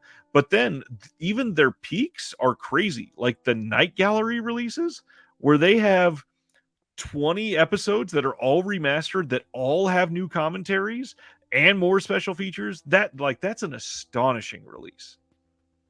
Yeah, we make fun of Kino for putting out so much, but it's they definitely have stepped up their game over the last couple years, and there's a lot of people that really love that company, and it can get in on a write-in. You guys, possibly. Yeah. And the one last thing I'll say before I know that we said we were going to go quicker. I just have to shout out the fact that Kino is fairly cheap. That's not something to scoff at, because the fact that you can get a new release 4K in a sale like 2 months later for $15 when it was 30, 28, 29, whatever on a release, that is fantastic. And then beyond that, their sales are 850 titles, and 700 of them are $9 and below. Like, that's hard to argue with. Dude, they have a sale every month. I feel there's always a new sale too. I mean, it's literally had sales for Kino almost all of the second half of this year. Yeah. Yeah. All right, let's go to the next one. Next is the best booklet. For this one, we've got Cloak and Dagger for Vinegar Syndrome, the Drive Second Sight release, Shawscope Volume 2, the first mention for this release, The Incredibly Strange Films of Ray Dennis Steckler. Looks like I forgot the word Ray, or it got cut off because the title was too long there. The Witch from Second Sight. This is, again, another tough category because, first of all, a lot of people don't read the full booklets, unfortunately. But the ones that we do, there's a lot of great booklets that are never going to be noticed for the quality, because the booklet is probably the easiest thing to overlook in these releases. It is. It's even for myself, it's not the first place I always go. But it really should be something that it's a way to get good context on something in a kind of a bite-sized way. It is, I don't know about everybody else, but reading makes me tired. So that's what keeps me away from reading a lot, because I just, once I sit down with a book, I'm probably going to be asleep in 30 minutes. But these booklets are not that. They're some of them are pretty large. Some of them can have a lot, but there's just pictures in there, and they take up some of the pages. And but there's some really good reads in these booklets that help give you good primers for watching the movie. even if you haven't seen the movie yet. Honestly, I'm okay with watching things that kind of talk about the movie in a wider context before I've even seen it, to help me kind of get myself in the right mindset. Because sometimes you get into a movie and you don't really know what you're getting into, and it might be maybe too much for you right now, so you decide to turn it off. You're like, I don't know, it's a little bit much for me. But if you're already primed in your mind by reading a little bit of the essays to get you in the right mode, it can help you get through a watch. Like, it's what's important to me when it comes to reading booklets. And the hard part here, like with Drive, I believe not only was this a great booklet, it was a book. And not only was it a book, I think Drive had 2 books, if I'm remembering right. Yeah, there's a novelization in there. I believe of the novel it was based on. I believe yeah. So it's a dude that Drive set. It's a monster. Yeah. Wave says, can confirm I don't read booklets. I like commentaries better. Completely get that. Yeah. DC says, I read. I miss the digibooks. I really wish some U.S. company would start to put out media books. I love the German media books. Terry says, usually I wait on reading the book until after seeing the movie or movies. I do the exact same thing. I usually watch the movie, and then as I'm basking in the special features, and then when that's done, I will try to read the booklet right then and there. Otherwise, I'm a skip to the end guy. I just I want to know about it first, and this is why I get in trouble with talking about spoilers, because personally spoilers don't bother me, because I need to watch it or see it anyway, so it's not gonna mess with me. But it's everybody's got their way of what gets them excited, and I think for most, I'm just unconventional in that way. I like to hear about more what I'm getting into, and then I'm ready to go. So next up is the best overall extra features package. So this includes a lot of the stuff that we just talked about. So the booklet, the interviews, the visual essays, the commentaries, all of the archival featurettes, everything comprised all together. What physical releases had the best overall extra features package? So we have the some of these we've been talking about seemingly all night already. We've got the Drive 4K release from Second Sight. Again, the incredibly strange films of Ray Dennis Steckler from Severin. Out of the Blue 4K from Severin. The Texas Chainsaw Massacre 2 4K from Vinegar Syndrome, which that release is it's kind of like the Indicator releases when you look at the back, because it's just a novel when you look at what they have listed. And then this last one, this is the first nomination for Imprint so far on this whole thing. The Wicker Man release from Imprint Films. And I'm sorry, this is not the first nomination for Imprint. They were on some of the special features, like Harem. But this is, I think, the first one that they could have a genuine chance of winning. Yeah, it's extra. Some companies are not as invested in extras. Of course, we talked about Kino. Kino's not always, but some of these companies, man, they go all out. I am surprised we didn't end up getting an Indicator, something in here, because Indicator's known for how crazy the back, their feature work is. Like, they just load everything up. I think if we'd have gotten the Michael J. Murphy set this year, that might have been part of this group maybe, but unfortunately got pushed back. But there's some great nominees here. The Ray Dennis Steckler set is one that stands out to me. There was at least one real good feature in there that I was hoping would get nominated in the video essay area, that I just makes that feature alone was just like amazing. And but there's a lot of good stuff in there that really gives you a lot of good stuff about Ray Dennis Steckler, and not, and this, of course, this includes archival stuff too.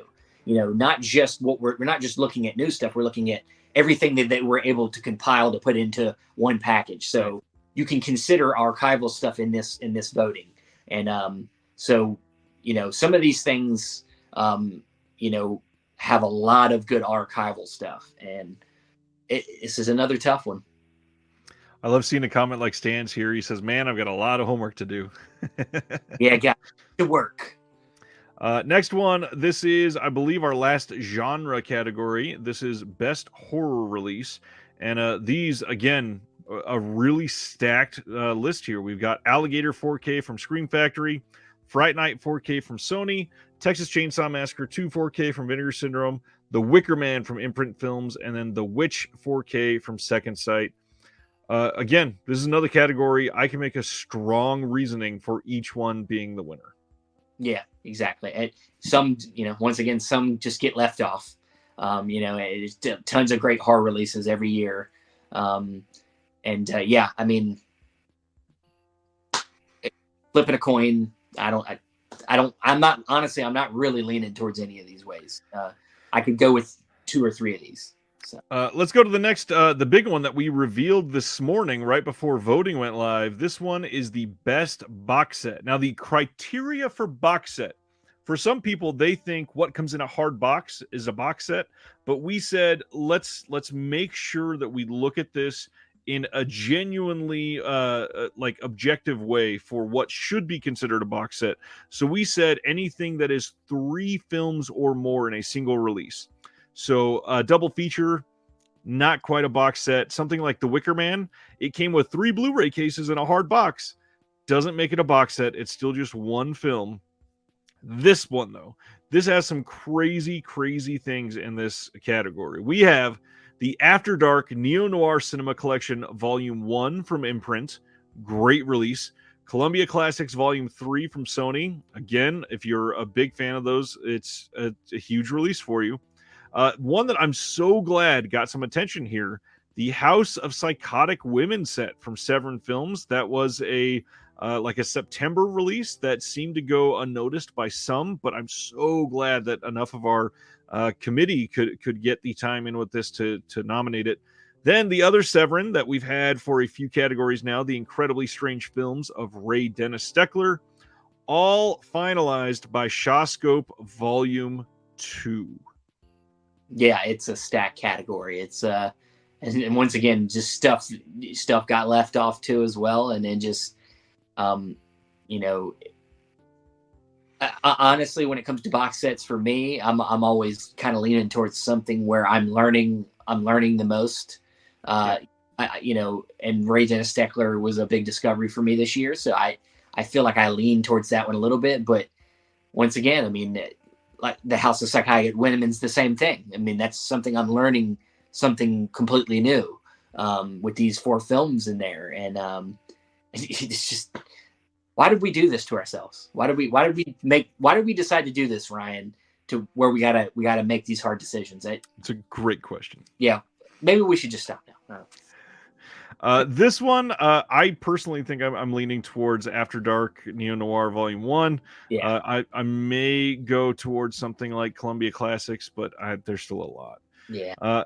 This next one, this is a fun one too, and I wanted to make sure that the people behind this one got highlighted. So these are the names that you're seeing here. This one, category 19, is Best Artwork. This is the best newly commissioned artwork. So if it's the original poster art, that's not really what we were going for. We all have different things that we love there. But for this, we went with the brand new art. So the first one is Cloak and Dagger from Vinegar Syndrome, and the artist name is Haunt Love. The next one, which I think is the sleeper nominee in this category, is Dog Soldiers from Second Sight Films. And the artist on that one is Chris Malbin, I believe. And then a really great entry here, because I love the art on this one, Shaft for Criterion, and that's Bill Sienkiewicz. And then Texas Chainsaw Massacre 2 from Vinegar Syndrome is Tony Stella. And then the last one here is The Wicker Man by Richard Wells, and that is for Imprint Films. Love a lot of these. I would love a poster of a few of these because the art is that good. But I honestly, I think I'm leaning towards Dog Soldiers on this one. Look, I know you've been talking about this particular release a lot, but what about that film Elsa? Forgot about that. Yeah, Elisa, that's the name, I think. Sorry, yeah. That came out from gosh, who was that? I've already forgotten. Is it was it Canny? Or was it It is Altered Innocence. Altered Innocence? That's it. Yeah. So this was just announced, and the cover on that one, it is beautiful. I cannot wait to write that one in. I always forget about that. I was gonna say, yeah. That would be that would be your out of the blue, because but dude, there's a ton of great artists out there, and they're just making some really fabulous work. And the one that did shoot out to me initially was the Dog Soldiers. I remember because that art got released way before the whole release came out, and I just sat there for months just looking at that artwork, just being like, when is this coming out? Have it. And it's one I would love to have a poster of on the wall. So next one is the best studio catalog release. So we kind of talked about this at the beginning. This is for a studio release that they put out a film that studio made, but the film had to have been released prior to 2010. So the choices here are Casablanca from Warner Brothers, Fright Night from Sony, The Godfather from Paramount, The Lost Boys from Warner Brothers, and Poltergeist from Warner Brothers. First off, Warner Brothers getting 3 nominees in this one is kind of a big deal, because it's kind of been like this unspoken thing that Sony is the best at catalog releases. And the fact that we've got 3 Warner Brothers, that's kind of a shock there. They're just trying to start off their new 100-year thing off right.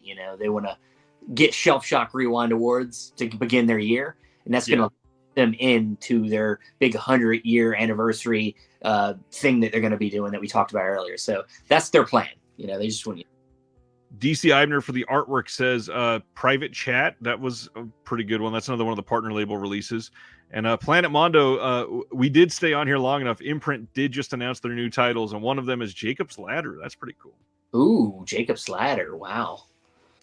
DC Eibner says The Godfather, purely for the ungodly amount of hours put into going over those films again. It's a good choice. So these next 2, we were just going to touch on these real quick. This is not for you to be as objective as you have been for some of these others. This is just subjectively. What is your favorite Region A label? What's your favorite Region B label? We're just curious what the community as a whole feels. And the committee didn't vote on those. So you just get to write something in. What are you thinking? What's your favorites? Not the best, your favorite. Because those could be different. You might think genuinely Severn Films put out the best annual slate of films this year. However, my favorite maybe is Second Sight. And that could be something that you're answering there. Yeah, don't confuse them. That's a Region B and a Region A label. You just That's why I did that, one for each. Yeah, don't confuse them. Yeah, it's tough. Yeah, you're right. I mean, we went back and forth about this versus annual label. And yeah, there's some labels that are just, for instance, I love, even though I said I lean towards Severin, I am an Indicator. I love Indicator. They're just, I love their product, and they would be my favorite Region B label, definitely, probably. And though if I was to pick like you said, Second Sight, just such a great Region B company, their annual slate might be better than Indicators this year. But I'm just a big fan of Indicator. They would be my favorite Region B. So I get that. Speaking of Region B, now we're getting into like the big top 3 categories here. So first, best Region B release, and you'll notice there's not 5 nominees. We made this more difficult.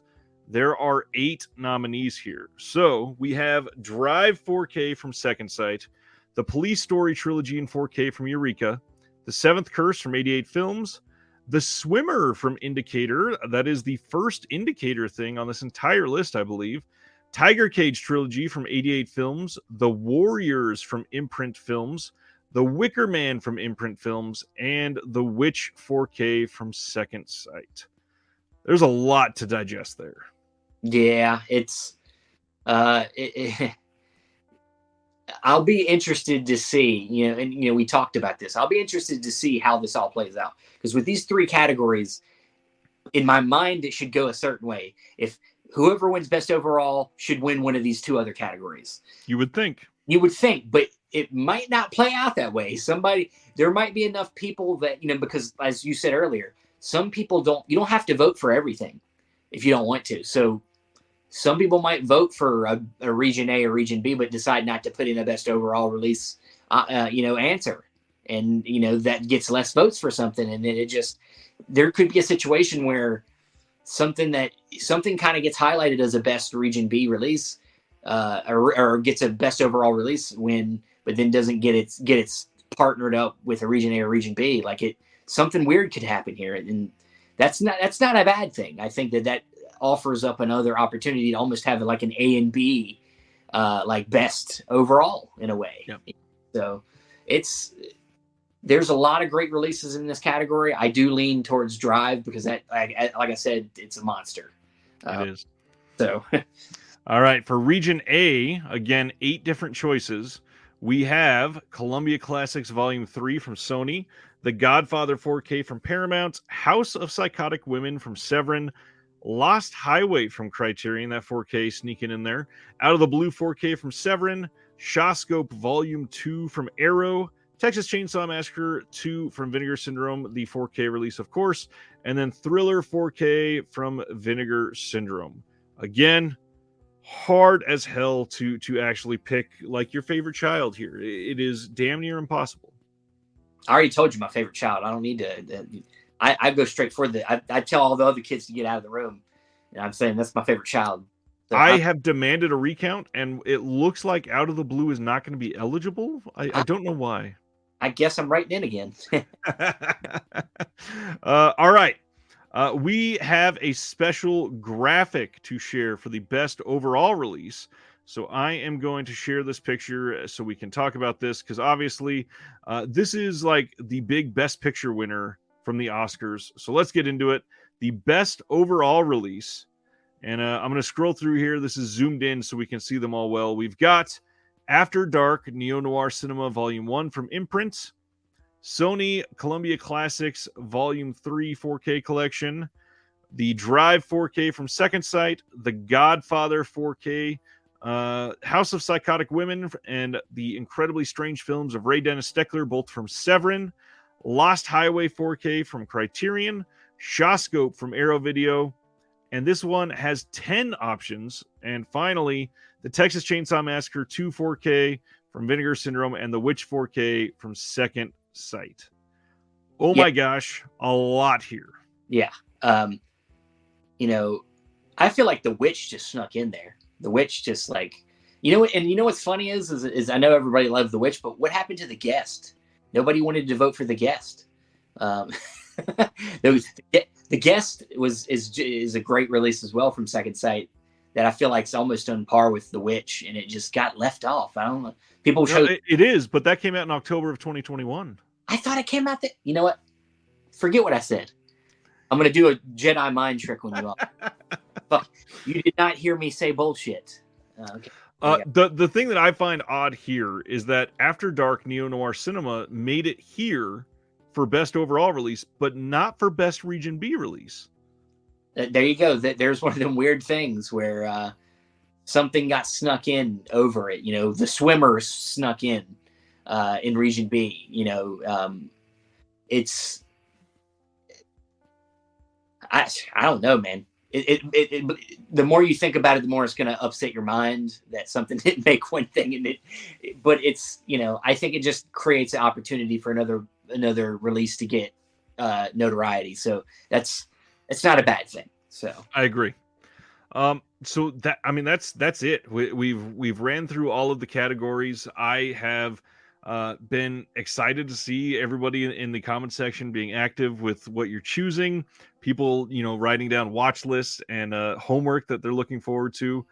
This has been a long argument tonight to decide if Out of the Blue will win everything for Steven's heart, or if it will get snubbed. So we'll find out. But that's the theme of this whole show is all. When you get to see the live show on February 19th, it's going to all be Out of the Blue themed. It's not going to pay attention to any other releases. No, I'm just kidding, guys. I welcome any of these other releases to win. I think there's just so much good stuff that came out this year, and it's going to be. I really, I'm always for upsets, so I really hope there's some good upsets in here that we can surprise you guys with. I hope it's not all easy to read. Well, and that's the write-in option can easily create some major upsets. So please get in there to vote. Share this, get behind it. Make sure that other people that may not, see us on social media, send them the link, email it to them, whatever you got to do. Tag them in it. There's a lot of stuff that could be happening in here. The way that we have structured this is very interesting, but I can't wait to see it all unfolding live. And I'm kind of thinking, I've not said this to Steven behind the scenes yet. I'm kind of thinking maybe I should be the only one to know the results going into the show and have you be surprised with every single category. Oh, God, it's terrible. It's a good idea. Terrible idea. Yeah, we might see genuine tears that night if we did that. You might get me. We probably want to make the show a little bit family friendly, so you're going to hear a lot of cussing if I hear too many bad results. So I don't know if that's a good idea or not. We talk about that. Either way, the show will be live on February 19th. It will be both on the Shelf Shock Rewind YouTube channel. The link for that is in the description below and on my channel. It's also going to be on Twitch. We're going to be sharing all that information as time goes on. But there's a lot to get excited about. This is going to be a really, really fun night. And we just hope that the community shows up in droves. There's a lot of really cool things that we have planned. We've got enough planned to try to make it a genuine show. And the cool thing is some of these producers that we've had either on our podcast, on the show, some of them are going to be involved potentially in multiple different ways. We are doing our best to show genuine reverence, but not make it stuffy. And I think that will show through the way that we're treating it. But after all that, just publicly now, I want to be able to say, Steven, you are amazing. Thank you for hanging out tonight for almost 3.5 hours. I know you're exhausted. Nah, I'm fine. I'm good right this second. And then when I'm done with you, I'll pass out right here. This is one of the video game chairs. I'll just fall like this.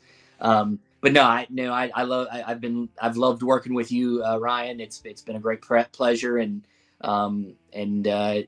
I can't wait to do it live with you on the night. That's going to be the fun part is finally getting to the night and seeing it all unfold in front of us, and it'll be exciting. And this is a good show, man. I enjoyed doing my first live show with you. Hopefully we can do some more in the future, maybe ones that are maybe under 3 hours. But that's fine. It happens every once in a while. I can do this.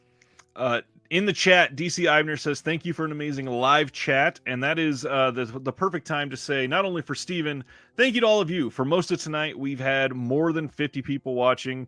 At the moment, we still have more than 30 people hanging out. And to go that long on a stream like this shows how willing to go there that this community is. You guys are incredible. And one of the things that I always want to say is thank you to the patrons of the show. You guys keep this running. A lot of the stuff that we do, we don't ever get any money for. And I have invested a lot of my own funds to do a lot of this. So it helps when we get any sort of anything to help out with that. Steven will attest that all of this is basically a passion project because we have no realistic dreams of ever making money through stuff like this.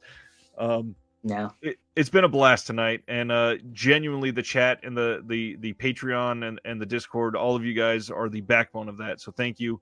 But tonight, the star of the show, Steven Billings, thank you for being here, sharing your opinions. Thank you for the award show, and everybody. If you are not subscribed to Chasing Labels, you absolutely should be. I listen to the show every single moment that I possibly can. Steven and Andrew, they have some of the best takes out there, and Andrew has seen every single film ever. So it's worth it to hear. Such a son of a bitch. I don't. But no, he's the backbone, man. He's a good friend, and he, I couldn't do the show without him because not only because he has all the time to watch the movies, but he's a very thoughtful film person. He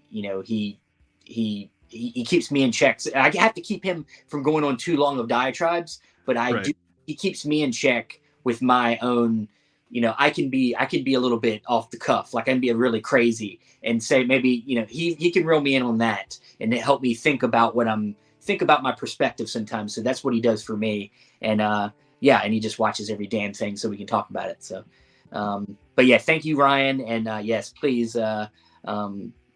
Please come and check us out and talk with us. Join our group on Facebook. It's growing, and get in there and chat with us and talk movies. Yep. And please, we will be out there with Shelf Shock Rewind everywhere.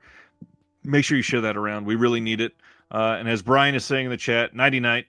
We've got a lot to do for all of us. So thank you, and we'll see you all next Thursday night. Have a good one. You too. All right. Bye.